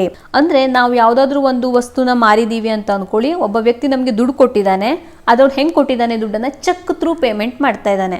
ಆದರೆ ಆ ಚೆಕ್ಕನ್ನು ಅವ್ನು ನಮ್ಮ ಕೈಯಲ್ಲಿ ಕೊಟ್ಟಿಲ್ಲ, ಬದಲಾಗಿ ಅವನೇ ಡೈರೆಕ್ಟಾಗಿ ಬ್ಯಾಂಕಿಗೆ ಹೋಗಿ ಡೆಪಾಸಿಟ್ ಮಾಡ್ತಾ ಇದ್ದಾನೆ. ಸೊ ಯಾವಾಗ ಇಲ್ಲಿ ಡೆಪಾಸಿಟೆಡ್ ಆನ್ ಸೇಮ್ ಡೇ ಅಂತ ಬರುತ್ತೆ, ಇದರ ಅರ್ಥ ಏನು, ಆ ರಾಹುಲ್ ಅನ್ನೋ ಪಾರ್ಟಿ ಯಾರಿದ್ದಾನೆ ಅವನು ಮತ್ತು ನಮ್ಮ ಮಧ್ಯೆ ಒಂದು ಟ್ರಾನ್ಸಾಕ್ಷನ್ ನಡೆದಿರುತ್ತೆ. ಹೌದಾ, ಅವನು ಆ ಚೆಕ್ಕನ್ನು ಡೈರೆಕ್ಟಾಗಿ ಬ್ಯಾಂಕಿಗೆ ಹೋಗಿ ಡೆಪಾಸಿಟ್ ಮಾಡಿದ್ದಾನೆ ಅಂತ ಹೇಳಿ. ಅಂದರೆ ಆ ದುಡ್ಡನ್ನು ಅವನು ಡೈರೆಕ್ಟಾಗಿ ಬ್ಯಾಂಕಿಗೆ ಹೋಗಿ ನಮ್ಮ ಅಕೌಂಟಿಗೆ ಹಾಕಿಬಿಟ್ಟಿದ್ದಾನೆ ಅಂತ ಹೇಳಿ. ಅಂದರೆ ನಾವು ಆ ಚೆಕ್ಕನ್ನು ರಿಸೀವ್ ಮಾಡಿಲ್ಲ ಇಲ್ಲಿ, ಬದಲಾಗಿ ಅವನೇ ಆ ಚೆಕ್ಕನ್ನು ಬ್ಯಾಂಕಿಗೆ ಹೋಗಿ ಡೈರೆಕ್ಟಾಗಿ ಹಾಕಿಬಿಟ್ಟಿದ್ದಾನೆ. ಇಲ್ಲಿ ನೋಡಿ, ಅವ್ನು ಹಾಗೆ ಮಾಡಿದ್ರು ನಮಗೆ ದುಡ್ಡಂತೂ ಬಂದೇ ಬರುತ್ತೆ. ಹೌದಾ, ನಮ್ಮ ಅಕೌಂಟಿಗೆ ದುಡ್ಡಂತೂ ಜಮಾ ಆಗೇ ಆಗುತ್ತೆ. ಹೌದಾ, ಹಾಗಾಗಿ ದುಡ್ಡು ಬಂತು, ದುಡ್ಡು ರಿಸೀವ್ ಆಯಿತು ಅಂದರೆ ನಾವು ಎಲ್ಲಿ ಎಂಟ್ರಿ ಮಾಡ್ತೀವಿ, ಡೆಬಿಟ್ ಸೈಡಲ್ಲಿ ಎಂಟ್ರಿ ಮಾಡ್ತೀವಿ. ಸೊ ಇಲ್ಲಿ ಟ್ರಾನ್ಸಾಕ್ಷನ್ ತಗೊಳ್ಳುವಾಗ ಜರ್ನಲ್ ಎಂಟ್ರಿ ಏನಾಗುತ್ತೆ, bank account debit to Rahul's account ಅಂತ ಆಗುತ್ತೆ. ಹೌದಾ, ಹಾಗಾಗಿ ನಾವೇನು ಮಾಡ್ತೀವಿ, ಟು ರಾಹುಲ್ಸ್ ಅಕೌಂಟ್ ಅಂತ ಹೇಳಿ ತಗೋತೀವಿ. ಸೊ ಇಲ್ಲಿ ತುಂಬ ಜನಕ್ಕೆ ಕನ್ಫ್ಯೂಷನ್ ಆಗುತ್ತೆ, ಅಮೌಂಟನ್ನು ನಾನು ಕ್ಯಾಶ್ ಕಾಲಮಲ್ಲಿ ಬರೀಲೋ ಅಥವಾ ಬ್ಯಾಂಕ್ ಕಾಲಮಲ್ಲಿ ಬರೀಲೋ ಅಂತ ಹೇಳಿ. ಸೊ ಇಲ್ಲಿ ಏನಾಗಿದೆ, ಅವನು ಡೈರೆಕ್ಟಾಗಿ ಆ ದುಡ್ಡನ್ನು ಬ್ಯಾಂಕಿಗೆ ಹೋಗಿ ಡೆಪಾಸಿಟ್ ಮಾಡಿರೋದ್ರಿಂದ ಬ್ಯಾಂಕಲ್ಲಿ ಬ್ಯಾಲೆನ್ಸ್ ಏನಾಗಿದೆ, ಹೆಚ್ಚಾಗಿದೆ. ಹಾಗಾಗಿ ಬ್ಯಾಂಕ್ ಕಾಲಮಲ್ಲಿ ನೀವೇನು ಮಾಡ್ತೀರಿ, ಡೈರೆಕ್ಟಾಗಿ ಎಂಟ್ರಿನ ಪಾಸ್ ಮಾಡ್ತೀರಿ. ಸೊ ಇದು ಕಾಂಟ್ರಾ ಎಂಟ್ರಿ ಆಗೋದಿಲ್ಲ. ಯಾವಾಗ ಡೆಪಾಸಿಟೆಡ್ ಆನ್ ಸೇಮ್ ಡೇ ಅಂತ ಬಂದುಬಿಡತ್ತೆ, ಅದು ಕಾಂಟ್ರಾ ಎಂಟ್ರಿ ಆಗಿರೋದಿಲ್ಲ. ಡೈರೆಕ್ಟಾಗಿ ಆ ವ್ಯಕ್ತಿ ನಮ್ಮ ಅಕೌಂಟಿಗೆ ದುಡ್ಡು ಹಾಕಿದ್ದಾನೆ ಅಂತ ಅರ್ಥ ಬರುತ್ತೆ. ಹಾಗಾಗಿ ನಾವು ಅಮೌಂಟ್ ರಿಸೀವ್ ಆಯಿತು ಅಂತ ಅಂದ್ಕೊಂಡು ಡೆಬಿಟ್ ಸೈಡಲ್ಲಿ ಎಂಟ್ರಿ ಮಾಡ್ತೀವಿ, ಆದರೆ ಬ್ಯಾಂಕ್ ಕಾಲಮಲ್ಲಿ ಅಮೌಂಟನ್ನು ಬರಿತೀವಿ. ಯಾಕೆ, ಅವನು ಡೈರೆಕ್ಟಾಗಿ ಅಮೌಂಟನ್ನು ಬ್ಯಾಂಕಿಗೆ ಹೋಗಿ ಡೆಪಾಸಿಟ್ ಮಾಡಿದ್ದಾನೆ. ನೆಕ್ಸ್ಟ್ ನೋಡಿ ಹೇಗಿದೆ ಅಂತ ಹೇಳಿ, cash withdrawn from bank. So ಯಾವಾಗ ಈ ಥರ ಟ್ರಾನ್ಸಾಕ್ಷನ್ ಬರುತ್ತೆ, ವಿಡ್ರಾನ್ ಆಗಿದ್ದು, ಡೆಪಾಸಿಟ್ ಆಗಿದ್ದು, ಇದು ಕಾಂಟ್ರಾ ಎಂಟ್ರಿ ಆಗಿರುತ್ತೆ. ಸೊ ಹೇಗಿದು ಕಾಂಟ್ರಾ ಎಂಟ್ರಿ ಆಯಿತು ಅಂತ ನಿಮ್ಗೆ ಅನಿಸ್ಬೋದು. ಸೊ ಇಲ್ಲಿ ಇರುವಂಥ ಎರಡು ಆಸ್ಪೆಕ್ಟ್ ಏನಾಗುತ್ತೆ, ಒಂದು ಕ್ಯಾಶ್, ಇನ್ನೊಂದು ಬ್ಯಾಂಕ್. ಸೊ ಯಾವುದು ಹೆಚ್ಚಾಗ್ತಾ ಇದೆ, ಯಾವುದು ಕಡಿಮೆ ಆಗ್ತಾ ಇದೆ, ಕ್ಯಾಶನ್ನು ನೀವು ಬ್ಯಾಂಕಿಂದ ವಿಡ್ರಾ ಮಾಡಿದ್ರಿ, ಬ್ಯಾಂಕಲ್ಲಿ ಬ್ಯಾಲೆನ್ಸ್ ಏನಾಯಿತು, ಕಡಿಮೆ ಆಯಿತು. ಹೌದಾ, ಬ್ಯಾಂಕಲ್ಲಿ ಬ್ಯಾಲೆನ್ಸ್ ಕಡಿಮೆ ಆಗಿಬಿಡತ್ತೆ ನೀವು ವಿಡ್ರಾ ಮಾಡಿದಾಗ. ಅದೇ ನಿಮ್ಮ ಕೈಯಲ್ಲಿ ದುಡ್ಡು ಏನಾಗ್ಬಿಡತ್ತೆ, ಹೆಚ್ಚಾಗತ್ತೆ. ಬ್ಯಾಂಕಲ್ಲಿ ಬ್ಯಾಲೆನ್ಸ್ ಕಡಿಮೆ ಆಯಿತು, ಬದಲಾಗಿ ನಿಮ್ಮ ಕೈಯಲ್ಲಿ ದುಡ್ಡು ಹೆಚ್ಚಾಯಿತು. ಇದು ಎರಡೂ ಕೂಡ ಅಸೆಟ್ ಅಲ್ವಾ. ಹಾಗಾಗಿ ರೂಲ್ ಏನು ಅಪ್ಲೈ ಮಾಡ್ತೀರಿ, ಡೆಬಿಟ್ ಇನ್ಕ್ರೀಸಸ್, ಕ್ರೆಡಿಟ್ ಡಿಕ್ರೀಸಸ್. ಯಾವ್ದು ಇನ್ಕ್ರೀಸ್ ಆಗಿದೆ ಅದನ್ನ ಡೆಬಿಟ್ ಮಾಡಿ. ಸೊ ಯಾವ್ದು ಇನ್ಕ್ರೀಸ್ ಆಗಿದೆ, cash account debit to bank account. So ಇದು ಜರ್ನಲ್ ಎಂಟ್ರಿ ಆಗಿಬಿಡತ್ತೆ. ಸೊ ನೋಡಿ, ಒಂದು ಆಸ್ಪೆಕ್ಟ್ ಕ್ಯಾಶ್ ಬಂದಿದೆ, ಇನ್ನೊಂದು ಆಸ್ಪೆಕ್ಟ್ ಬ್ಯಾಂಕ್ ಬಂದಿದೆ. ಹೌದಾ, ಸೊ ಇದೇನಾಗುತ್ತೆ, ಕಾಂಟ್ರಾ ಎಂಟ್ರಿ ಆಗುತ್ತೆ. ಸೊ ಯಾವಾಗ ಕಾಂಟ್ರಾ ಎಂಟ್ರಿ ಬರುತ್ತೆ, ಆಗ ನೀವು ಎರಡು ಸೈಡ್ ಇಫೆಕ್ಟನ್ನು ಕೊಡಬೇಕಾಗತ್ತೆ. ಇದಕ್ಕೆ ಡಬಲ್ ಇಫೆಕ್ಟ್ ಇರುತ್ತೆ. ಸೊ ಇವಾಗ ಎಂಟ್ರಿ ಪಾಸ್ ಮಾಡೋದು ಹೇಗೆ, ಸೊ ಇಲ್ಲಿ ತುಂಬ ಸ್ಟೂಡೆಂಟ್ಸ್ಗೆ ಕನ್ಫ್ಯೂಷನ್ ಆಗುತ್ತೆ. ಸೊ ಇಲ್ಲಿ ನೋಡಿ, cash account debit to bank account ಅಂತ ಇದೆ. ಹೌದಾ, ಈ ಟು ಅನ್ನೋದನ್ನು ನಾವು ಯಾವ ಸೈಡ್ ಬರಿತೀವಿ, ಡೆಬಿಟ್ ಸೈಡ್ ಬರಿತೀವೋ ಅಥವಾ ಕ್ರೆಡಿಟ್ ಸೈಡ್ ಬರಿತೀವೋ, ಟು ಅನ್ನೋದನ್ನು ನಾವು ಡೆಬಿಟ್ ಸೈಡ್ ಬರಿತೀವಿ. ಹೌದಾ, ಇಲ್ಲಿ ನೋಡಿ, ಟು ಅನ್ನೋದನ್ನೆಲ್ಲ ಡೆಬಿಟ್ ಸೈಡ್ ಬರೆದಿದ್ದೀನಿ, ಬಾಯ್ ಅನ್ನೋದನ್ನೆಲ್ಲ ಎಲ್ಲಿ ಬರೆದಿದ್ದೀನಿ, ನಾನು ಕ್ರೆಡಿಟ್ ಸೈಡ್ ಬರೆದಿದ್ದೀನಿ. ಹೌದಾ, ಸೊ ಇಲ್ಲಿ ನೋಡಿ, ಮತ್ತೊಂದು ಸಲ ಅಬ್ಸರ್ವ್ ಮಾಡ್ಕೊಳ್ಳಿ, cash account debit to bank account, to bank account ಅಂತ ಬಂದಿದೆ. ಹೌದಾ, ಅದನ್ನು ನಾನು ಡೆಬಿಟ್ ಸೈಡಲ್ಲಿ ಬರೀತೇನೆ, that is to bank account. ಓಕೆನಾ, ಇದರ ಅಪೋಸಿಟ್ ಎಂಟ್ರಿ ನೀವು ಮತ್ತೊಂದು ಮಾಡಲೇಬೇಕಾಗತ್ತೆ. ಅದೇನಾಗತ್ತೆ, by cash account, by cash account ಅಂತ ಮಾಡ್ತೀರಿ. ಸೊ ಇದಕ್ಕೆ ನೀವು ಸಿ ಅಂತ ಬರೆಯೋದನ್ನು ಮರಿಬೇಡಿ. ಇದು ಏನು, ಕಾಂಟ್ರಾ ಎಂಟ್ರಿ, ಸಿ ಅಂತ ಇದಕ್ಕೆ ಬರಿಬೇಕಾಗತ್ತೆ. ಎಲ್ಲಿ, LF ಕಾಲಮಲ್ಲಿ ನೀವು ಸಿ ಅಂತ ಹೇಳಿ ಬರಿಬೇಕು. ನೋಡಿ ಈ ಥರ ನೀವು ಬರೆಯೋದ್ರಿಂದ ಅದು ಹೈಲೈಟ್ ಆಗಿಬಿಡತ್ತೆ, ಇದು ಕಾಂಟ್ರಾ ಎಂಟ್ರಿ ಅಂತ ಗೊತ್ತಾಗ್ಬಿಡತ್ತೆ. ಹೌದಾ, ಸಿ ಅಂತೇಳಿ ಬರೀತೀರಿ. ಆ್ಯಂಡ್ ಡೇಟನ್ನು ಒಂದೇ ಡೇಟನ್ನು ಎರಡೂ ಕಡೆಗೂ ಹಾಕ್ತೀರಿ. ಸೊ ಡೇಟ್ ಏನಿದೆ ಅಲ್ಲಿ ಇನ್ನೊಂದು ಸಲ ಚೆಕ್ ಮಾಡಿ. ಮಾರ್ಚ್ 20 ಅಂದರೆ 23/2017. ಸೊ ಇದನ್ನ ಎರಡೂ ಕಡೆಗೂ ನೀವು ಡೇಟನ್ನು ಮೆನ್ಷನ್ ಮಾಡ್ತೀರಿ, 3/2017. ಸೊ ಇಲ್ಲಿ ನೋಡಿ, ಇವಾಗ ಅಮೌಂಟನ್ನು ಬರೆಯುವಾಗ ಇನ್ನೂ ಅಬ್ಸರ್ವ್ ನೀವು ಮಾಡ್ಕೊಳ್ಬೇಕು. ಸೊ ಅಮೌಂಟನ್ನು ಬರೆಯುವಾಗ ನೋಡಿ, ಇಲ್ಲಿ ಟು ಬ್ಯಾಂಕ್ ಅಂತ ಬರೆದಿದ್ದೀರಿ. ಹೌದಾ, ಟು ಬ್ಯಾಂಕ್ ಅಂತ ಬರೆದಿದ್ದೀರಿ. ಬ್ಯಾಂಕ್ ಕಾಲಮಲ್ಲಿ ಅಮೌಂಟ್ ಬರೀಬಾರ್ದು, ಬದಲಾಗಿ ಕ್ಯಾಶ್ ಕಾಲಮಲ್ಲಿ ಅಮೌಂಟನ್ನು ಬರೀಬೇಕು. ಎಷ್ಟು ಬರೀತೀರಿ? 2500. ಅದೇ ರೀತಿಯಲ್ಲಿ ಅಪೋಸಿಟ್ ಎಂಟ್ರಿನ ಮಾಡುವಾಗ ಮೀನ್ಸ್ ಬೈ ಕ್ಯಾಶ್ ಅಕೌಂಟ್ ಅಂತ ಬರೆದಿದ್ದೀರಿ. ಹೌದಾ, ಇಲ್ಲೆಲ್ಲಿ ಅಮೌಂಟ್ ಬರೀತೀರಿ? ಕ್ಯಾಶ್ ಕಾಲಮಲ್ಲಿ ಬಿಟ್ಟು ಬ್ಯಾಂಕ್ ಕಾಲಮಲ್ಲಿ ಅಮೌಂಟ್ ಬರೀತೀರಿ, 2500. ಸೊ ಈ ಥರ ಯಾಕೆ ಮಾಡ್ತೀವಿ ನಾವು ಕಾಂಟ್ರಾ ಎಂಟ್ರಿ ಆದಾಗ? ಬಿಕಾಸ್ ಜರ್ನಲ್ ಎಂಟ್ರಿಯಲ್ಲಿ ಅದೇ ಥರ ಇರುತ್ತೆ, cash account debit to bank account. So ನೋಡ್ಬೋದು ಇಲ್ಲಿ ಕ್ಯಾಶ್ ಅಕೌಂಟ್ ಡೆಬಿಟ್ ಸೈಡಲ್ಲಿ ನಾವೇನು ಮಾಡಿದ್ದೀವಿ? ಕ್ಯಾಶ್ ಕಾಲಮಲ್ಲಿ ಅಮೌಂಟ್ ಬರೆದಿದ್ದೀವಿ. ಕ್ರೆಡಿಟ್ ಸೈಡಲ್ಲಿ ನಾವೇನು ಮಾಡಿದ್ದೀವಿ? ಬ್ಯಾಂಕ್ ಕಾಲಮಲ್ಲಿ ಅಮೌಂಟ್ ಬರೆದಿದ್ದೀವಿ. ಸೊ ಇದು ನೀವು ಈಸಿಯಾಗಿ ಹೇಗೆ ನೆನ್ಪಿಟ್ಕೋತೀರಿ? ನೀವು ಬ್ಯಾಂಕ್ ಅಂತ ಬರೆದಾಗ ಬ್ಯಾಂಕ್ ಕಾಲಮ್ನ ಬಿಟ್ಟು ಕ್ಯಾಶ್ ಕಾಲಮಲ್ಲಿ ಅಮೌಂಟ್ ಬರಿತೀರಿ. ಕ್ಯಾಶ್ ಅಂತ ಬರೆದಾಗ ಕ್ಯಾಶ್ ಕಾಲಮ್ನ ಬಿಟ್ಟು ಬ್ಯಾಂಕ್ ಕಾಲಮಲ್ಲಿ ಅಮೌಂಟನ್ನು ಬರಿತೀರಿ. ಇನ್ನು ಟ್ರಾನ್ಸಾಕ್ಷನ್ ಪೋಸ್ಟಿಂಗ್ ಮಾಡುವಾಗಲೇ ಕನ್ಫ್ಯೂಷನ್ ಆಗುತ್ತೆ ಅನ್ನೋರು ಏನು ಮಾಡಿ, ಒಂದ್ಸಲ ಈ ಜರ್ನಲ್ ಎಂಟ್ರಿನ ನೀವು ರಫಲ್ಲಿ ಹಾಕ್ಕೊಂಡ್ಬಿಡಿ. ಜರ್ನಲ್ ಎಂಟ್ರಿನ ಹಾಕ್ಕೊಂಡು ಫಸ್ಟು 2 ಅಂತ ಇದ್ದಿದ್ದಕ್ಕೆ ಎಂಟ್ರಿ ಮಾಡ್ಕೊಳ್ಳಿ. 2 ಅಂದರೆ ಯಾವ ಸೈಡ್ ಬರುತ್ತೆ? Debit side. ಹೌದಾ, ಟು ಬ್ಯಾಂಕ್ ಅಕೌಂಟ್. ಅದಾದ ನಂತರ ಅದ್ರ ಅಪೋಸಿಟ್ ಸೈಡಲ್ಲಿ ಬೈ ಕ್ಯಾಶ್ ಅಕೌಂಟ್. ಈ ಥರ ನೀವು ಪೋಸ್ಟಿಂಗನ್ನು ಮಾಡ್ಕೊಳ್ಬೋದು. ಆ್ಯಂಡ್ ಕಾಂಟ್ರಾ ಎಂಟ್ರಿಗೆ ಸಿ ಅಂತ ಬರೆಯೋದು ಮಾತ್ರ ನೀವು ಮರಿಬಾರ್ದು. ಇನ್ನು ನೆಕ್ಸ್ಟ್ ಎಂಟ್ರಿನ ನೋಡಿ, ಮಾರ್ಚ್ 25ಗೆ ಸ್ಯಾಲರಿ ಪೇಡ್ ₹3,400. ನೋಡಿ, ಸ್ಯಾಲರಿನ ಪೇ ಮಾಡ್ತಾ ಇದ್ದಾರೆ. ಸೊ ಹೇಗೆ ಪೇ ಮಾಡಿದ್ದಾರೆ? ಇಲ್ಲಿ ಚೆಕ್ ಅಂತ ಕೊಟ್ಟಿಲ್ಲ, ಅದರರ್ಥ ಕ್ಯಾಶ್ ಥ್ರೂನೇ ಪೇಮೆಂಟ್ ಆಗಿದೆ, ದುಡ್ಡು ಹೋಗಿದೆ. ಹೌದಾ, ಹೊರಗಡೆ ಔಟ್ಫ್ಲೋ ಆಗಿದೆ. ಹೌದಾ, ಹಾಗಾಗಿ ಯಾವ ಕಡೆ ಎಂಟ್ರಿ ಪಾಸ್ ಮಾಡೋಣ? ಕ್ರೆಡಿಟ್ ಸೈಡ್ ನಾವೇನು ಮಾಡ್ತೀವಿ? ಎಂಟ್ರಿನ ಪಾಸ್ ಮಾಡ್ತೀವಿ. That is by salary account. So ಯಾಕೆ ಬೈ ಸ್ಯಾಲರಿ ಅಕೌಂಟ್ ಅಂತ ತಗೊಂಡೆ? ಇಲ್ಲಿ ಜರ್ನಲ್ ಎಂಟ್ರಿ ಏನಾಗುತ್ತೆ? ನಾವು ಸ್ಯಾಲರಿನ ಪೇ ಮಾಡ್ತಾ ಇದ್ದೀವಿ, ಹಾಗಾಗಿ ಎಕ್ಸ್ಪೆನ್ಸಸ್ ಅಂದರೆ salary account debit to cash account journal entry ಆಗುತ್ತೆ. ಹೌದಾ, ನಾನು ಕ್ಯಾಶ್ ಅಂತ ಹೇಳಿ ತಗೊಳ್ಬಾರ್ದು ಇಲ್ಲೆಲ್ಲೂ ಕೂಡ ಅಕೌಂಟ್ ಒಳಗಡೆ, ಹಾಗಾಗಿ ನಾನೇನು ಮಾಡಿದೆ? ಸ್ಯಾಲರಿ ಅಕೌಂಟ್ ಅಂತ ಹೇಳಿ ತಗೊಂಡೆ. ಆ್ಯಂಡ್ ಡೇಟನ್ನು ಮೆನ್ಷನ್ ಮಾಡೋದನ್ನು ಮರಿಬಾರ್ದು. That is 25/3/2017. ಅಮೌಂಟನ್ನು ಎಲ್ಲಿ ಬರಿತೀವಿ ನಾವು? ಕ್ಯಾಶ್ ಕಾಲಮಲ್ಲಿ ಬರಿತೀವಿ. That is 3,400. ನೆಕ್ಸ್ಟ್ ಎಂಟ್ರಿ ನೋಡಿ, 31 ಮಾರ್ಚ್ಗೆ ಆಗಿದೆ. Rent paid by cheque. ರೆಂಟನ್ನು ಪೇ ಮಾಡ್ತಾ ಇದ್ದೀವಿ, ಬಟ್ ಹೇಗೆ ಪೇ ಮಾಡ್ತಾ ಇದ್ದೀವಿ? ಚೆಕ್ ಥ್ರೂ ಪೇಮೆಂಟ್ ಮಾಡ್ತಾ ಇದ್ದೀವಿ. ಪೇಮೆಂಟ್ ಅಂತ ಅಂದರೆ ಎಲ್ಲಿ ಬರುತ್ತೆ ಎಂಟ್ರಿ? ಕ್ರೆಡಿಟ್ ಸೈಡಲ್ಲಿ ಬರುತ್ತೆ. That is by rent account. Cheque through payment ಆಗಿದೆ. ಹೌದಾ, ಹಾಗಾಗಿ ಎಲ್ಲಿ ಅಮೌಂಟನ್ನು ಬರೆಯೋಣ? ಬ್ಯಾಂಕ್ ಕಾಲಮಲ್ಲಿ ಅಮೌಂಟನ್ನು ಬರಿತೀವಿ. ಸೊ ಡೇಟ್ ಎಷ್ಟಿದೆ? 31/3/2017. ಸೊ ಈ ಥರ ನಾನೇನು ಮಾಡಿದೆ? ಇಲ್ಲಿರುವಂಥ ಎಲ್ಲ ಎಂಟ್ರಿಗಳನ್ನು ಪಾಸ್ ಮಾಡಿದೆ. ಈಗ ನೆಕ್ಸ್ಟ್ ಏನು ಮಾಡೋಣ? ಅಕೌಂಟನ್ನು ಕ್ಲೋಸ್ ಮಾಡ್ಕೊಳ್ಳೋಣ. ಅಕೌಂಟನ್ನು ಕ್ಲೋಸ್ ಮಾಡೋದು ಇಲ್ಲಿ ನೀವು ನೋಡ್ಕೊಳ್ಬೇಕಾಗತ್ತೆ. ಯಾಕಂತ ಅಂದರೆ ನಾವು ಒಂದೊಂದೇ ಅಕೌಂಟನ್ನು ಕ್ಲೋಸ್ ಮಾಡ್ತಾ ಹೋಗಬೇಕು, ಮಿಕ್ಸ್ ಮಾಡೋ ಹಾಗಿಲ್ಲ. ಸೊ ನೋಡಿ, ನಾನು ಫಸ್ಟು ಕ್ಯಾಶ್ ಕಾಲಮ್ನ ಕ್ಲೋಸ್ ಮಾಡ್ತೇನೆ, ಅದಾದ ನಂತರ ನಾನು ಬ್ಯಾಂಕ್ ಕಾಲಮ್ನ ಕ್ಲೋಸ್ ಮಾಡ್ತಾ ಬರ್ತೇನೆ.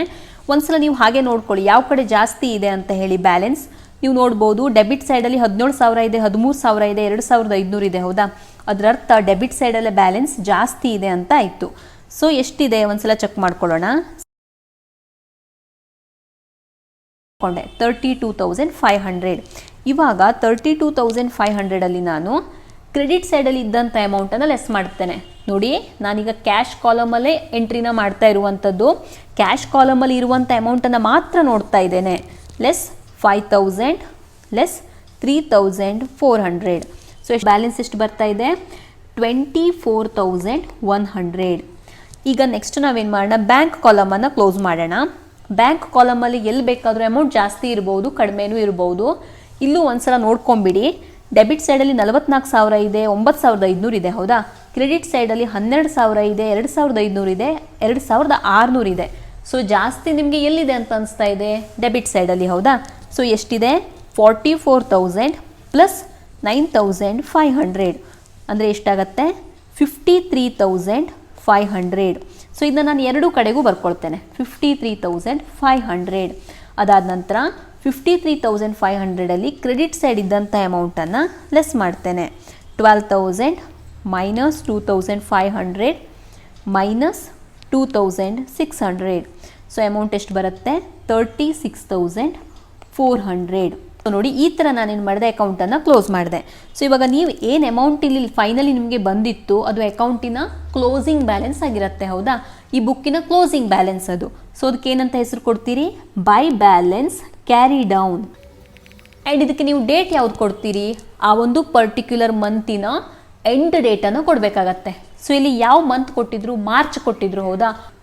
ಮಾರ್ಚ್ ತಿಂಗಳ ಎಂಡ್ ಡೇಟನ್ನು ಕೊಡ್ತೀರಿ. ಮಾರ್ಚ್ ಅಂದರೆ 30 ಇರುತ್ತೋ ಅಥವಾ 31st ಇರುತ್ತೋ? 31st, ಹೌದಾ? ಹಾಗಾಗಿ 31/3/2017. ಸೊ ಈ ಥರ ನೀವೇನು ಮಾಡ್ತೀರಿ? ಸಾಲ್ವ್ ಮಾಡ್ತೀರಿ. ಸೊ ಇದೇ ರೀತಿಯಲ್ಲಿ ಇನ್ನೊಂದು ಕ್ವಶನನ್ನು ಸಾಲ್ವ್ ಮಾಡೋಣ. ಇಲ್ಲಿ ಏನಿದೆ ಅಂತ ಅಂದರೆ, ನಾವು ಬೇರೆಯವರಿಂದ ಒಂದಿನ ಚೆಕ್ಕನ್ನು ರಿಸೀವ್ ಮಾಡ್ತೀವಿ, ಅದಾದ ನಂತರ ಮತ್ತೊಂದಿನ ನಾವು ಅದನ್ನು ಡೆಪಾಸಿಟ್ ಮಾಡ್ತೀವಿ.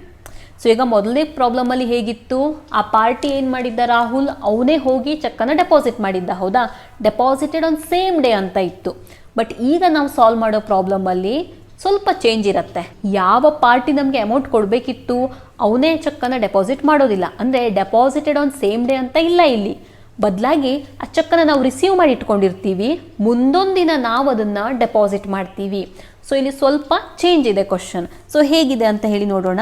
ಕ್ವಶನ್ ನಂಬರ್ 2 ನೋಡಿ, ಇಲ್ಲಿ ಕ್ವಶನ್ ಹೇಗಿದೆ ಅಂತ ಹೇಳಿ. Prepare A double column cash book with the help of following transaction for December 2016. So December ತಿಂಗಳ ಟ್ರಾನ್ಸಾಕ್ಷನನ್ನು ಕೊಟ್ಟಿದ್ದಾರೆ. ಸೊ ಈ ಕ್ವಶನ್ ನಾನು ಅನಲೈಸ್ ಮಾಡೋದಿಲ್ಲ, ಬದಲಾಗಿ ಡೈರೆಕ್ಟಾಗಿ ನಾನು ಸಾಲ್ವ್ ಮಾಡೋದಕ್ಕೆ ತಗೊಳ್ತೇನೆ. ಸೊ ಈ ಕ್ವಶನಲ್ಲಿ ನೀವು ನೋಡ್ಬೋದು, ಇಲ್ಲಿ received cheque from Joseph. Joseph ಅನ್ನೋನಿಂದ ಚೆಕ್ಕನ್ನು ರಿಸೀವ್ ಮಾಡ್ತಾ ಇದ್ದೀವಿ. ನೆಕ್ಸ್ಟ್ ನೋಡಿ, Joseph's cheque deposited into bank. ಹಾಗಂತ ಅಂದರೆ ಅರ್ಥ ಏನು? ಜೋಸೆಫ್ ಸೇಮ್ ಡೇಗೆ ಚೆಕ್ಕನ್ನು ಡೆಪಾಸಿಟ್ ಮಾಡಿಲ್ಲ, ಬದಲಾಗಿ ಆ ಚೆಕ್ಕನ್ನು ನಮಗೆ ಕೊಟ್ಟಿದ್ದಾನೆ. ನಾವೇನು ಮಾಡ್ತೀವಿ? ಅದನ್ನು ಬ್ಯಾಂಕಿಗೆ ಹೋಗಿ ಡೆಪಾಸಿಟ್ ಮಾಡ್ಕೊಳ್ತಾ ಇದ್ದೀವಿ, ಅಥವಾ ನಾವು ಅದನ್ನು ಕ್ಯಾಶ್ಗೆ ಕನ್ವರ್ಟ್ ಮಾಡ್ತಾ ಇದ್ದೀವಿ ಅಂತ ಅರ್ಥ. ಸೊ ಇದು ತುಂಬಾ ಇಂಟ್ರೆಸ್ಟಿಂಗ್ ಕ್ವಶನ್ ಆಗಿರುತ್ತೆ. ಇಲ್ಲಿ ಒಂದು ಕಾಂಟ್ರಾ ಎಂಟ್ರಿ ಬರುತ್ತೆ, ಅದೇನು ಅಂತ ಹೇಳಿ ನೋಡೋಣ. ಸೊ ನೋಡಿ, ಅಲ್ಲಿ ಡಿಸೆಂಬರ್ 1ಗೆ ಬ್ಯಾಲೆನ್ಸನ್ನು ಕೊಟ್ಟಿದ್ದಾರೆ. Cash in hand and cash at bank ಅಂತ ಕೊಟ್ಟಿದ್ದಾರೆ, ಅಂದರೆ ಓಪನಿಂಗ್ ಬ್ಯಾಲೆನ್ಸನ್ನು ಕೊಟ್ಟಿದ್ದಾರೆ. ಸೊ ಓಪನಿಂಗ್ ಬ್ಯಾಲೆನ್ಸ್ ಅಂತಂದರೆ ನೀವೇನು ಮಾಡ್ತೀರಿ? ಡೆಬಿಟ್ ಸೈಡಲ್ಲಿ ಬರಿತೀರಿ. ಇನ್ನು ಬ್ಯಾಂಕ್ ಬ್ಯಾಲೆನ್ಸ್ ನೆಗೆಟಿವ್ ಇದ್ದರೆ ನಿಮಗೆ ಓವರ್ ಡ್ರಾಫ್ಟ್ ಅಂತಲೇ ಕೊಡ್ತಾರೆ, ಓಕೆನಾ? ಸೊ ಇಲ್ಲಿ cash in hand cash at bank ಅಂತ ಇದೆ, ಅದರ ಅರ್ಥ ಡೆಬಿಟ್ ಬ್ಯಾಲೆನ್ಸ್ ಇದೆ. That is to balance brought down ಅಂತ ತಗೊಳ್ತೀವಿ. ಸೊ ನೋಡ್ಬೋದು, ಇಲ್ಲಿ ಕ್ಯಾಶ್ ಇನ್ ಹ್ಯಾಂಡ್ ಅಂತ ಕೊಟ್ಟಿದ್ರು, ಹೌದಾ? ಅದು ಕ್ಯಾಶ್ ಬ್ಯಾಲೆನ್ಸ್ ಆಯಿತು. 22,500 ಕ್ಯಾಶ್ ಕಾಲಮಲ್ಲಿ ಬರೆದಿದ್ದೀನಿ. ಆ್ಯಂಡ್ ಕ್ಯಾಶ್ ಇಟ್ ಬ್ಯಾಂಕ್ 10,000, ಅದು ಬ್ಯಾಂಕ್ ಬ್ಯಾಲೆನ್ಸ್ ಆಯಿತು, ಬ್ಯಾಂಕ್ ಕಾಲಮಲ್ಲಿ ಬರೆದಿದ್ದೀನಿ. ಇನ್ನು ನೆಕ್ಸ್ಟ್ ನೋಡಿ, ಡಿಸೆಂಬರ್ 2ಗೆ ಪರ್ಚೇಸ್ಡ್ ಗೂಡ್ಸ್ ಫಾರ್ ಕ್ಯಾಶ್ 4,000. ಸೊ ಗೂಡ್ಸನ್ನು ಪರ್ಚೇಸ್ ಮಾಡ್ತಾ ಇದ್ದೀವಿ. ಗೂಡ್ಸನ್ನು ಪರ್ಚೇಸ್ ಮಾಡಿದ್ರೆ ಕ್ಯಾಶ್ ಏನಾಗುತ್ತೆ? ನಮ್ಮ ಕೈಯಿಂದ ಹೋಗುತ್ತೆ, ಹೌದಾ? So purchase account debit to cash account ಅಂತ ಜರ್ನಲ್ ಎಂಟ್ರಿ ಆಗುತ್ತೆ. ಸೊ ನಾನು ಕ್ಯಾಶ್ ಔಟ್ಫ್ಲೋ ಆಗಿರೋದ್ರಿಂದ ಎಲ್ಲಿ ಎಂಟ್ರಿ ಮಾಡಬೇಕಾಗತ್ತೆ? ಕ್ರೆಡಿಟ್ ಸೈಡಲ್ಲಿ ಬೈ ಪರ್ಚೇಸ್ ಅಕೌಂಟ್. ಸೊ ಅಮೌಂಟನ್ನು ಎಲ್ಲಿ ಬರಿತೀನಿ? ನಾನು ಕ್ಯಾಶ್ ಕಾಲಮಲ್ಲಿ ಬರಿತೀನಿ. ಇನ್ನು ನೆಕ್ಸ್ಟ್ ನೋಡಿ, ಡಿಸೆಂಬರ್ 5ಗೆ ಪೇಡ್ ಇನ್ಶೂರೆನ್ಸ್ ಬೈ ಚೆಕ್. ಇನ್ಶೂರೆನ್ಸನ್ನು ಪೇ ಮಾಡ್ತಾ ಇದ್ದಾರೆ. ಇನ್ಶೂರೆನ್ಸ್ ಅನ್ನೋದು ಒಂದು ಎಕ್ಸ್ಪೆನ್ಸಸ್, ಹೌದಾ? ಎಕ್ಸ್ಪೆನ್ಸಸ್ಸನ್ನು ಪೇ ಮಾಡ್ತಾ ಇದ್ದಾರೆ. ಆದರೆ ಹೇಗೆ ಪೇ ಮಾಡ್ತಾ ಇದ್ದಾರೆ? ಚೆಕ್ ಥ್ರೂ ಪೇಮೆಂಟ್ ಮಾಡ್ತಾ ಇದ್ದಾರೆ. ನಮ್ಮ ಹತ್ರ ಇದ್ದ ಕ್ಯಾಶ್ ಏನಾಗ್ತಾ ಇದೆ? ಔಟ್ಫ್ಲೋ ಆಗ್ತಾ ಇದೆ, ಹೊರಗಡೆ ಹೋಗ್ತಾ ಇದೆ. ಚೆಕ್ ಥ್ರೂ ಹೊರಗಡೆ ಹೋಗ್ತಾ ಇದೆ. ಸೊ ಎಲ್ಲಿ ಬರುತ್ತೆ ಟ್ರಾನ್ಸಾಕ್ಷನ್? ಕ್ರೆಡಿಟ್ ಸೈಡಲ್ಲಿ ಬರುತ್ತೆ, ಬೈ ಇನ್ಶೂರೆನ್ಸ್ ಅಕೌಂಟ್. ಸೊ ನಾ ಅಮೌಂಟನ್ನು ಎಲ್ಲಿ ಬರಿತೀನಿ? ಬ್ಯಾಂಕ್ ಕಾಲಮಲ್ಲಿ ಬರಿತೀನಿ. ಯಾಕೆ? ಅಲ್ಲಿ ಚೆಕ್ ಅಂತ ಮೆನ್ಷನ್ ಆಗಿದೆ, ಹೌದಾ? ಹಾಗಾಗಿ ಇನ್ನು ಇದಕ್ಕೆ ಜರ್ನಲ್ ಎಂಟ್ರಿ ಏನಾಗುತ್ತೆ? Insurance account debit to bank account ಅನ್ನೋದು ಜರ್ನಲ್ ಎಂಟ್ರಿ ಆಗುತ್ತೆ. ನೆಕ್ಸ್ಟ್ ನೋಡಿ, ಡಿಸೆಂಬರ್ 9ಗೆ deposited into bank. Deposited into bank ಅಂದರೆ ಅರ್ಥ ಏನು? Cash deposited into bank. ಅದರ ಅರ್ಥ ಕಾಂಟ್ರಾ ಎಂಟ್ರಿ ಆಗಿದೆ. ಯಾವಾಗ ಕ್ಯಾಶನ್ನು ಬ್ಯಾಂಕಿಗೆ ಡೆಪಾಸಿಟ್ ಮಾಡ್ತೀರಿ ಅಥವಾ ಕ್ಯಾಶನ್ನು ಬ್ಯಾಂಕಿಂದ ವಿಡ್ರಾ ಮಾಡ್ತೀರಿ, ಆಗ ಅದೇನಾಗಿರುತ್ತೆ? ಕಾಂಟ್ರಾ ಎಂಟ್ರಿ ಆಗಿರುತ್ತೆ, ಹೌದಾ? ಸೊ ಅಂದರೆ ಇದು ಕಾಂಟ್ರಾ ಎಂಟ್ರಿ ಆಯಿತು. ಸೊ ಯಾವಾಗ ಕಾಂಟ್ರಾ ಎಂಟ್ರಿ ಬರುತ್ತೆ? ಒಂದ್ಸಲ ಜರ್ನಲ್ ಎಂಟ್ರಿನ ನೀವು ಹಾಕೊಂಡು ಬಿಡ್ರಿ, ಅವಾಗ ತುಂಬ ಈಸಿಯಾಗಿ ನೀವು ಇದರ ಪೋಸ್ಟಿಂಗ್ ಮಾಡ್ಬೋದು. Deposited cash into bank. So ಇಲ್ಲಿ 2 ಆಸ್ಪೆಕ್ಟ್ ಇದೆ, ಒಂದು ಕ್ಯಾಶ್, ಇನ್ನೊಂದು ಬ್ಯಾಂಕ್, ಹೌದಾ? ಸೊ ಯಾವ್ದು ಇನ್ಕ್ರೀಸ್ ಆಗ್ತಾ ಇದೆ, ಯಾವ್ದು ಡಿಕ್ರೀಸ್ ಆಗ್ತಾ ಇದೆ? ಕ್ಯಾಶನ್ನು ನೀವು ಬ್ಯಾಂಕಿಗೆ ಡೆಪಾಸಿಟ್ ಮಾಡ್ತಾ ಇದ್ದೀರಿ. ನಿಮ್ಮ ಕೈಯಲ್ಲಿದ್ದ ಕ್ಯಾಶ್ ಏನಾಯಿತು, ಕಡಿಮೆ ಆಯಿತು. ಬ್ಯಾಂಕಲ್ಲಿ ಬ್ಯಾಲೆನ್ಸ್ ಏನಾಯಿತು, ಹೆಚ್ಚಾಯಿತು. ನಿಮ್ಮ ಕೈಯಲ್ಲಿದ್ದ ದುಡ್ಡು ತೊಗೊಂಡೋಗಿ ನೀವು ಬ್ಯಾಂಕಿಗೆ ಹಾಕ್ತಾ ಇದ್ದೀರಿ. ನಿಮ್ಮ ಕೈಯಲ್ಲಿದ್ದ ಕ್ಯಾಶ್ ಏನಾಗುತ್ತೆ, ಕಡಿಮೆ ಆಗುತ್ತೆ, ಹೌದಾ. ಬ್ಯಾಂಕಲ್ಲಿ ಬ್ಯಾಲೆನ್ಸ್ ಏನಾಗುತ್ತೆ, ಹೆಚ್ಚಾಗುತ್ತೆ, ಹೌದಾ. ಹಾಗಾಗಿ ಕ್ಯಾಶ್ ಕಡಿಮೆ ಆಯಿತು, ಬ್ಯಾಂಕ್ ಬ್ಯಾಲೆನ್ಸ್ ಹೆಚ್ಚಾಯಿತು. ಸೊ ಇದೆರಡು ಅಸೆಟ್ ಆಗಿರೋದ್ರಿಂದ ರೂಲ್ ಏನು, debit increases, credit decreases.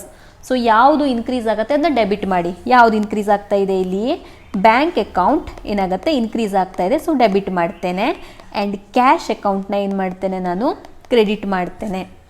So bank account debit to cash account journal entry ಆಗುತ್ತೆ. ಸೊ ಇದು ಒಂದು ಕಾಂಟ್ರಾ ಎಂಟ್ರಿ, ಹೌದಾ. ಇದಕ್ಕೆ ನಾವು ಎರಡು ಸೈಡು ಇಫೆಕ್ಟ್ ಕೊಡಬೇಕು. ಸೊ ಹೇಗೆ ಕೊಡೋಣ, ಮೊದಲು ಟೂ ಸೈಡ್ ಇರೋದಕ್ಕೆ ಎಂಟ್ರಿ ಮಾಡೋಣ. ಏನಿದೆ, ಟು ಕ್ಯಾಶ್ ಅಕೌಂಟ್, ಹೌದಾ. ಟು ಕ್ಯಾಶ್ ಅಕೌಂಟ್ ಅಂದರೆ ಟು ಅಂದರೆ ಯಾವ ಕಡೆ, ಡೆಬಿಟ್ ಸೈಡಲ್ಲಿ. ಸೊ ನಾನು ಹೋಗಿ ಬರೀತೇನೆ ಟು ಕ್ಯಾಶ್ ಅಕೌಂಟ್, ಓಕೆನಾ. ಇದರ ಅಪೋಸಿಟ್ ಎಂಟ್ರಿ ನಾನೇನು ಮಾಡ್ತೇನೆ, ಬೈ ಬ್ಯಾಂಕ್ ಅಕೌಂಟ್, ಅಪೋಸಿಟ್ ಸೈಡಲ್ಲಿ ಬೈ ಬ್ಯಾಂಕ್ ಅಕೌಂಟ್. ಆ್ಯಂಡ್ ಇದಕ್ಕೆ ನಾನು ಸಿ ಅಂತ ಬರೆಯೋದನ್ನು ಮರೆಯೋದಿಲ್ಲ, ಕಾಂಟ್ರಾ ಎಂಟ್ರಿ ಅಲ್ವಾ ಇದು. ಸೊ ಹಾಗಾಗಿ LF ಕಾಲಮಲ್ಲಿ ಸಿ ಅಂತ ಹೇಳಿ ಬರಿತೇನೆ ಸಣ್ಣದಾಗಿ. ನೆಕ್ಸ್ಟ್ ಈಗ ಅಮೌಂಟನ್ನು ಬರೆಯುವಾಗ ಎಲ್ಲಿ ಬರೀಲಿ ನಾನು, ನೋಡಿ ನೀವು ಕ್ಯಾಶ್ ಅಕೌಂಟ್ ಅಂತ ಬರೆದಿದ್ದೀರಿ, ಹೌದಾ. ಹಾಗಾಗಿ ಕ್ಯಾಶ್ ಕಾಲಮ್ನ ಬಿಟ್ಬಿಡಿ, ಡ್ಯಾಶ್ ಹಾಕಿ. ಬ್ಯಾಂಕ್ ಕಾಲಮಲ್ಲಿ ಅಮೌಂಟನ್ನು ಬರೀರಿ. ಎಷ್ಟು ಅಮೌಂಟ್ ಬರಿತೀರಿ, 5000. ಆ್ಯಂಡ್ ಅಗೇನ್ ಇಲ್ಲಿ ನೋಡಿ ಬ್ಯಾಂಕ್ ಅಕೌಂಟ್ ಅಂತ ಬರೆದಿದ್ದೀರಿ, ಹೌದಾ. ಬ್ಯಾಂಕ್ ಅಕೌಂಟಲ್ಲಿ ಡ್ಯಾಶ್ ಹಾಕೊಂಡ್ಬಿಡಿ, ಕ್ಯಾಶ್ ಕಾಲಮಲ್ಲಿ ಅಮೌಂಟ್ ಬರೀರಿ 5000. ಹೀಗೆ ಯಾಕೆ ನಾವು ಮಾಡ್ತೀವಿ, ಬಿಕಾಸ್ ನಾವು ಅಪೋಸಿಟ್ ಎಂಟ್ರಿನ ಇಲ್ಲಿ ಪಾಸ್ ಮಾಡ್ತಾ ಇರೋದ್ರಿಂದ ಈ ಥರ ಒಂದು ಅಮೌಂಟನ್ನು ನಾವಿಲ್ಲಿ ತೊಗೊಳ್ಬೇಕಾಗತ್ತೆ. ಸೊ ಇದು ಕಾಂಟ್ರಾ ಎಂಟ್ರಿಯ ಟ್ರೀಟ್ಮೆಂಟ್ ಆಯಿತು. ಇಂಪಾರ್ಟೆಂಟ್ ಏನು ಅಂತ ಅಂದರೆ ಇಲ್ಲಿ ಡೇಟನ್ನು ಬರೆಯೋದನ್ನು ಮರಿಬೇಡಿ.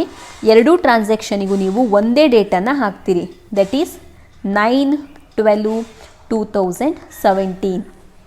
ಆ್ಯಂಡ್ ಇಲ್ಲಿ ಇನ್ನೊಂದು ವಿಷಯನ ಹೇಳಲಿಕ್ಕೆ ಇಷ್ಟಪಡ್ತೇನೆ. ತುಂಬ ಸ್ಟೂಡೆಂಟ್ಸ್ ಇಲ್ಲಿ ಕನ್ಫ್ಯೂಷನ್ ಆಗ್ತಾರೆ. ಏನು ಕನ್ಫ್ಯೂಷನ್ ಅಂತ ಅಂದರೆ ಈ ಒಂದು ಎಂಟ್ರಿಗಳು ಹೀಗೆ ಲೈನ್ ಸೀರೆ ಬರಬೇಕು ಅಂತ ಅನ್ಕೋತಾರೆ. ಮೀನ್ಸ್ ಇಲ್ಲೊಂದು ಎಂಟ್ರಿ ಬಂದಿದೆ, ಇಲ್ಲೂ ಅದೇ ಎಂಟ್ರಿ ಬರಬೇಕು ಅಂತ ಅನ್ಕೋತಾರೆ. ಆ ಥರ ಎಲ್ಲ ಏನೂ ಇಲ್ಲ. ನೀವು ಇಲ್ಲಿ ಸಿ ಅಂತ ಬರೆದಿರ್ತೀರಿ, ಹೌದಾ. ಹಾಗಾಗಿ ಇನ್ನು ಈಸಿಯಾಗಿ ಐಡೆಂಟಿಫೈ ಮಾಡ್ಕೊಳ್ಬೋದು. ಸೊ ಇದೇ ಲೈನಲ್ಲೇ ಎಂಟ್ರಿ ಬರಬೇಕು ಆ ಥರ ಎಲ್ಲ ಏನೂ ಇರಲ್ಲ. ಸೊ ಅದಕ್ಕೋಸ್ಕರ ನೀವು ಜಾಗನೆಲ್ಲ ಬಿಟ್ಟು ಅಡ್ಜಸ್ಟ್ ಮಾಡೋ ಅವಶ್ಯಕತೆ ಇರಲ್ಲ. ಇನ್ನು ನೆಕ್ಸ್ಟ್ ನೋಡಿ, December 13th cash received for sale of goods. ಅಂದರೆ ದುಡ್ಡು ರಿಸೀವ್ ಆಗ್ತಾ ಇದೆ, ದುಡ್ಡು ಬರ್ತಾ ಇದೆ. ಯಾಕೆ, ನಾವು ಗೂಡ್ಸನ್ನು ಸೇಲ್ ಮಾಡಿದ್ದೀವಿ. ಸೊ ಕ್ಯಾಶ್ ರಿಸೀವ್ ಆಯಿತು ಅಂದರೆ ನಾವು ಯಾವ ಕಡೆ ಬರಿತೀವಿ, ಆಬ್ವಿಯಸ್ಲಿ ಡೆಬಿಟ್ ಸೈಡ್ ಎಂಟ್ರಿ ಬರುತ್ತೆ, ಹೌದಾ. ಸೊ ಏನಂತ ಹಾಕ್ತೀವಿ, ಟು ಸೇಲ್ಸ್ ಅಕೌಂಟ್. ಯಾಕೆ, ಜರ್ನಲ್ ಎಂಟ್ರಿ ಏನಾಗುತ್ತೆ ಇಲ್ಲಿ, cash account debit to sales account journal entry ಆಗುತ್ತೆ, ಹೌದಾ. ಹಾಗಾಗಿ ನಾವೇನಂತ ಬರಿತೀವಿ, to sales account. So cash ಕಾಲಮಲ್ಲಿ ಅಮೌಂಟ್ ಬರಿತೀವಿ 12,000. ಆ್ಯಂಡ್ ಡೇಟ್ ಬರೆಯೋದನ್ನು ಮರಿಬಾರ್ದು. ನೆಕ್ಸ್ಟ್ ಎಂಟ್ರಿ ನೋಡಿ, ಇದು ತುಂಬಾ ಇಂಪಾರ್ಟೆಂಟ್ ಎಂಟ್ರಿ ಆಗುತ್ತೆ. December 18 received cheque from Joseph ₹3,000. ಅಂದರೆ ಜೋಸೆಫ್ ಅನ್ನೋ ವ್ಯಕ್ತಿನ ನಾವು ಚೆಕ್ಕನ್ನು ರಿಸೀವ್ ಮಾಡ್ತಾ ಇದ್ದೀವಿ. ಅಂದರೆ ಅವ್ನು ನಮ್ಗೆ ಅಮೌಂಟ್ ಕೊಡೋದಿದೆ, ಅವನೇನು ಮಾಡ್ತಾನೆ, ನಮಗೆ ಚೆಕ್ ಕೊಡ್ತಾ ಇದ್ದಾನೆ. ಇದನ್ನ ಯಾವ ಕಡೆ ಪೋಸ್ಟಿಂಗ್ ಮಾಡಲಿ, ಚೆಕ್ ರಿಸೀವ್ಡ್ ಅಂದರೆ ದುಡ್ಡು ಬಂದಿದೆ. ದುಡ್ಡು ಬಂದಿದ್ರೆ ನಾನು ಯಾವ ಕಡೆ ಮಾಡ್ತೀನಿ, ಡೆಬಿಟ್ ಸೈಡಲ್ಲಿ, ಹೌದಾ. ಸೊ ಡೆಬಿಟ್ ಸೈಡ್ ಪೋಸ್ಟಿಂಗ್ ಮಾಡ್ತೀನಿ ಟು ಜೋಸೆಫ್ಸ್ ಅಕೌಂಟ್. ಸೊ ಇಲ್ಲಿ ತುಂಬ ಸ್ಟೂಡೆಂಟ್ಸು ಕನ್ಫ್ಯೂಷನ್ ಮಾಡ್ಕೋತಾರೆ. ಚೆಕ್ ರಿಸೀವ್ಡ್ ಫ್ರಮ್ ಜೋಸೆಫ್ ಅಂತ ಇದೆ, ಹಾಗಾಗಿ ಬ್ಯಾಂಕ್ ಕಾಲಮಲ್ಲಿ ಅಮೌಂಟ್ ಬರೆದ್ಬಿಡೋಣ ಅಂತ ಯೋಚನೆ ಮಾಡ್ತಾರೆ. ಇಲ್ಲಿ ಆ್ಯಕ್ಚುಲಿ ನಾವು ಬ್ಯಾಂಕ್ ಕಾಲಮಲ್ಲಿ ಅಮೌಂಟ್ ಬರೆಯೋದಕ್ಕೆ ಆಗೋದಿಲ್ಲ ಸ್ಟೂಡೆಂಟ್. ನಾವು ಇದಕ್ಕೆ ಕ್ಯಾಶ್ ಕಾಲಮಲ್ಲಿ ಅಮೌಂಟ್ ಬರೀಬೇಕಾಗತ್ತೆ 3,000 ಅಂತ ಹೇಳಿ. ಸೊ ಈಗ ನಿಮಗೆ ಕ್ವಶನ್ ಅರೈಸ್ ಆಗುತ್ತೆ, ಅಯ್ಯೋ ನಾವು ಪ್ರತಿ ಸಲ ಚೆಕ್ ಅಂತ ಬಂದಾಗ ಬ್ಯಾಂಕ್ ಕಾಲಮಲ್ಲಿ ತಾನೇ ಅಮೌಂಟ್ ಬರೆದಿದ್ದು, ಇವಾಗ ಯಾಕೆ ನಾವು ಕ್ಯಾಶ್ ಕಾಲಮಲ್ಲಿ ಬರಿತಾ ಇದ್ದೀವಿ ಅಂತ, ಹೌದಾ. ಇಲ್ಲಿ ನೋಡಿ, ಈ ವ್ಯಕ್ತಿ ನಮಗೆ ದುಡ್ಡು ಕೊಡೋ ಬದಲು, ಕ್ಯಾಶ್ ಕೊಡೋ ಬದಲು ಅವ್ನು ನನಗೇನು ಮಾಡಿದ್ದಾನೆ, ಚೆಕ್ ಕೊಟ್ಟಿದ್ದಾನೆ. ಮುಂದೊಂದು ದಿನ ನಾನು ಆ ಚೆಕ್ಕನ್ನು ಏನು ಮಾಡ್ತೇನೆ, ಬ್ಯಾಂಕಿಗೆ ಹೋಗಿ ಕ್ಯಾಶಿಗೆ ಕನ್ವರ್ಟ್ ಮಾಡ್ಕೋತೇನೆ. ಸದ್ಯದ ಪರಿಸ್ಥಿತಿಯಲ್ಲಿ ಅವನು ನನಗೆ ಕೊಟ್ಟಿರೋದು ದುಡ್ಡಿನ ಪರವಾಗಿ ಕೊಟ್ಟಿರೋದು, ಹೌದಾ, ಕ್ಯಾಶಿನ ಪರವಾಗಿ ಕೊಟ್ಟಿರೋದು, ಹೌದಾ. ಹಾಗಾಗಿ ನಾವಿದನ್ನು ದುಡ್ಡು ರಿಸೀವ್ ಆಯಿತು, ನನಗೆ ದುಡ್ಡು ಬಂತು ಅನ್ನೋ ಅಸಂಪ್ಷನ್ ಇಟ್ಕೊಂಡು ನಾವು ಕ್ಯಾಶ್ ಕಾಲಮಲ್ಲಿ ಬರಿತೀವಿ. ಸೊ ಇಲ್ಲಿ ತುಂಬ ಸ್ಟೂಡೆಂಟ್ಸ್ ಮಿಸ್ಟೇಕ್ ಮಾಡ್ಕೊಳ್ತಾರೆ, ಬ್ಯಾಂಕ್ ಕಾಲಮಲ್ಲಿ ಅಮೌಂಟ್ ಬರೀತಾರೆ, ಮತ್ತು ಆ ಟ್ರಾನ್ಸಾಕ್ಷನ್ ತಪ್ಪಾಗ್ಬಿಡತ್ತೆ. ಯಾವತ್ತೂ ನೆನ್ಪಿಟ್ಕೊಳ್ಳಿ, ಇಲ್ಲಿ ಡೆಪಾಸಿಟೆಡ್ ಆನ್ ಸೇಮ್ ಡೇ ಅಂತ ಇಲ್ಲ, ಹೌದಾ. ಮೊದಲನೇದಾಗಿ ಡೆಪಾಸಿಟೆಡ್ ಆನ್ ಸೇಮ್ ಡೇ ಇದ್ದಾಗ ಹೇಗಿರುತ್ತೆ ಅಂತ ಹೇಳಿ ಮೇಲಿನ ಟ್ರೀಟ್ಮೆಂಟನ್ನು ನೋಡಿಬಿಟ್ರಿ ನೀವು. ಈಗ ಎರಡನೇ ಟ್ರೀಟ್ಮೆಂಟ್ ಇಲ್ಲಿ ಹೇಗಿರುತ್ತೆ, ಆ ವ್ಯಕ್ತಿ ನಮಗೆ ಚೆಕ್ ಕೊಟ್ಟಿದ್ದಾನೆ. ಸೊ ಅದರ ಅರ್ಥ ಏನು? ನಮಗೆ ದುಡ್ಡು ಬಂದಿದೆ, ರಿಸೀವ್ ಆಗಿದೆ ಅನ್ನೋ ಅರ್ಥ ಬರುತ್ತೆ.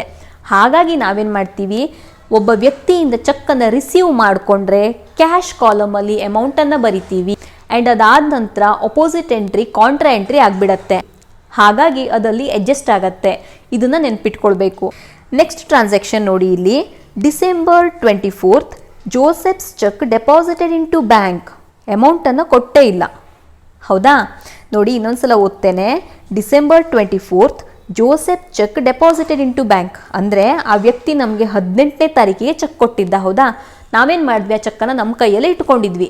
24ಕ್ಕೆ ಏನು ಮಾಡ್ತಾ ಇದ್ದೀವಿ, ನಾವು ತೊಗೊಂಡೋಗಿ ಬ್ಯಾಂಕಿಗೆ ಅದನ್ನ ಕೊಟ್ಟು ಕ್ಯಾಶಿಗೆ ಕನ್ವರ್ಟ್ ಮಾಡ್ಕೋತಾ ಇದ್ದೀವಿ. ಮತ್ತೆ ಇಲ್ಲಿ ಅಮೌಂಟ್ ಯಾಕೆ ಕೊಟ್ಟಿಲ್ಲ ಅವರು? ಅಮೌಂಟ್ ಎಷ್ಟಂತ ಅರ್ಥ? 3000 ಅಂತಾನೆ ಅರ್ಥ. ಅಂದರೆ 3000 ಚೆಕ್ಕೆ ಅಲ್ವಾ ನಮಗೆ ಕೊಟ್ಟಿರೋದು, ಹಾಗಾಗಿ ಇಲ್ಲಿ ಅಮೌಂಟ್ 3000 ಅಂತಾನೆ. ಸೊ ಅವರು ಮತ್ತೆ ಇಲ್ಲಿ ಅಮೌಂಟನ್ನು ರಿಪೀಟ್ ಮಾಡಿಲ್ಲ ಅಷ್ಟೇ. ಆ್ಯಂಡ್ ಈಗ ಸರಿಯಾಗಿ ಅಬ್ಸರ್ವ್ ಮಾಡ್ಕೊಳ್ಳಿ, ಒಬ್ಬ ವ್ಯಕ್ತಿ ಕೊಟ್ಟಿರೋ ಚೆಕ್ಕನ್ನು ನೀವು ಬ್ಯಾಂಕಿಗೆ ತೊಗೊಂಡೋಗಿ ಕೊಡ್ತಾ ಇದ್ದೀರಿ, ಹೌದಾ? ನಿಮ್ಮ ಹತ್ರ ಇವಾಗ ಏನಿದೆ, ಚೆಕ್ ಇದೆ, ಹೌದಾ? ಚೆಕ್ಕನ್ನು ನೀವು ಬ್ಯಾಂಕಿಗೆ ತೊಗೊಂಡೋಗಿ ಕೊಡ್ತಾ ಇದ್ದೀರಿ. ಸೊ ಅಗೇನ್ ಇಲ್ಲಿ ಜರ್ನಲ್ ಎಂಟ್ರಿ ಏನಾಗುತ್ತೆ, bank account debit to cash account ಅಂತ ಆಗುತ್ತೆ. ನೀವು ಕೇಳ್ಬೋದು, ಯಾಕೆ bank account debit to cash account ಅಂತ ಆಗುತ್ತೆ ಜರ್ನಲ್ ಎಂಟ್ರಿ? ನೋಡಿ, ನಿಮ್ಮ ಹತ್ರ ಚೆಕ್ ಇದೆ, ಹೌದಾ? ಸೊ ಇಲ್ಲಿ ಎರಡು ಆಸ್ಪೆಕ್ಟ್ ಯಾವುದಿದೆ, ಒಂದು ಕ್ಯಾಶ್, ಇನ್ನೊಂದು ಬ್ಯಾಂಕ್.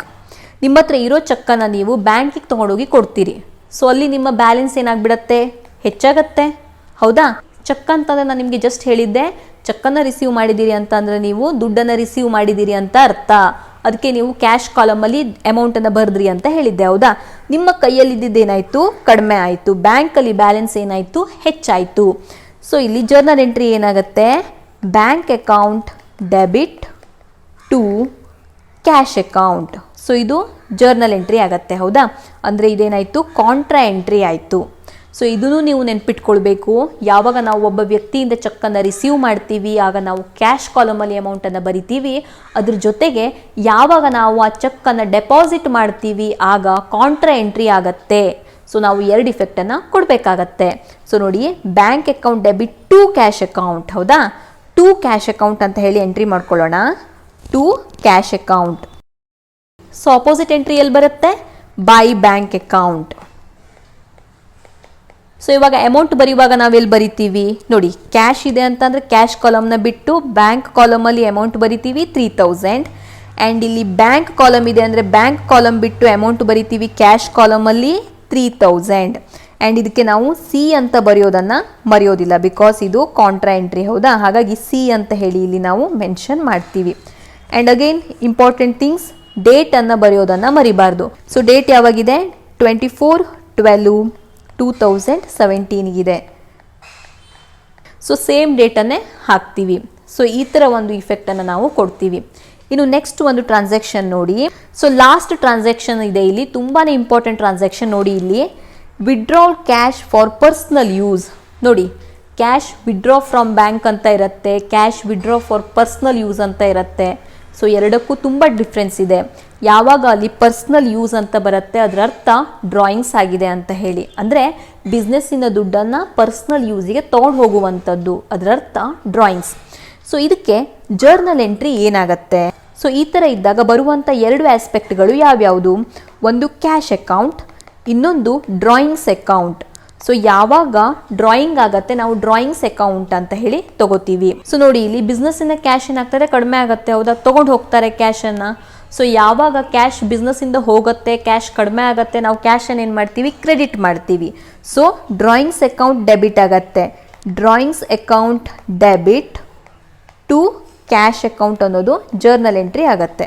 ಸೊ ಕ್ಯಾಶ್ ಅನ್ನೋದು ಹೊರಗಡೆ ಹೋಗಿದೆ, ಹೌದಾ? ಔಟ್ ಫ್ಲೋ ಆಗಿದೆ. ಯಾವಾಗ ಕ್ಯಾಶ್ ಔಟ್ ಫ್ಲೋ ಆಗುತ್ತೆ, ನಾವು ಟ್ರಾನ್ಸಾಕ್ಷನ್ ಎಲ್ಲಿ ರೆಕಾರ್ಡ್ ಮಾಡ್ತೀವಿ, ಕ್ರೆಡಿಟ್ ಸೈಡಲ್ಲಿ ರೆಕಾರ್ಡ್ ಮಾಡ್ತೀವಿ. ಸೊ ಹಾಗಾಗಿ ಏನಂತ ರೆಕಾರ್ಡ್ ಮಾಡೋಣ, by drawing account. Cash through withdraw ಆಗಿದೆ, ಹೌದಾ? ಅದು ಕ್ಯಾಶ್ ಕಡಿಮೆ ಆಗಿದೆ, ಹಾಗಾದರೆ ಕ್ಯಾಶ್ ಕಾಲಮಲ್ಲಿ ಅಮೌಂಟನ್ನು ಬರೆದೆ. ಆ್ಯಂಡ್ ಡೇಟನ್ನು ಬರೆಯೋದನ್ನು ಮರಿಬಾರ್ದು. ಸೊ ಇದು ಲಾಸ್ಟ್ ಟ್ರಾನ್ಸಾಕ್ಷನ್. ಸೊ ಈ ಥರ ಅಲ್ಲಿದ್ದಂಥ ಎಲ್ಲ ಒಂದು ಎಂಟ್ರಿಗಳನ್ನು ನಾನಿಲ್ಲಿ ಪೋಸ್ಟಿಂಗ್ ಮಾಡಿಕೊಂಡೆ. ಸೊ ಈ ಒಂದು ಪ್ರಾಬ್ಲಮ್ ತುಂಬಾ ಇಂಟ್ರೆಸ್ಟಿಂಗ್ ಆಗಿತ್ತು, ಹೌದಾ? ಸೊ ಎರಡೆರಡು ಕಾಂಟ್ರಾ ಎಂಟ್ರಿಗಳು ಬಂದವು. ಸೊ ಇದನ್ನ ಇವಾಗ ನಾನು ಕ್ಲೋಸ್ ಮಾಡ್ತಾ ಬರ್ತೇನೆ. ಕ್ಯಾಶ್ ಅಕೌಂಟನ್ನು ನೋಡ್ತೇನೆ. ಸೊ ನೀವು ಕ್ಯಾಶ್ ಅಕೌಂಟಲ್ಲಿ ನೋಡ್ಬೋದು, ಒಂದ್ಸಲ ಹಾಗೆ ಚೆಕ್ ಮಾಡಿ ಯಾವ ಕಡೆ ಬ್ಯಾಲೆನ್ಸ್ ಜಾಸ್ತಿ ಇದೆ ಅಂದ್ಬಿಟ್ಟು. ಡೆಬಿಟ್ ಸೈಡಲ್ಲಿ ಜಾಸ್ತಿ ತೋರಿಸ್ತಾ ಇದೆ ಹೌದಾ, 22,500 ಇದೆ, 12,000 ಇದೆ, 3,000 ಇದೆ.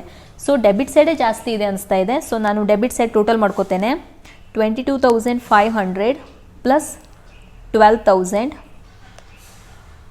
ಪ್ಲಸ್ 3,000. ಸೊ ಎಷ್ಟು ಬರುತ್ತೆ? 37,500. ಸೊ 37,500 ಇಂದ ನಾನು ಎರಡೂ ಕಡೆಗೂ ಬರೀತೇನೆ.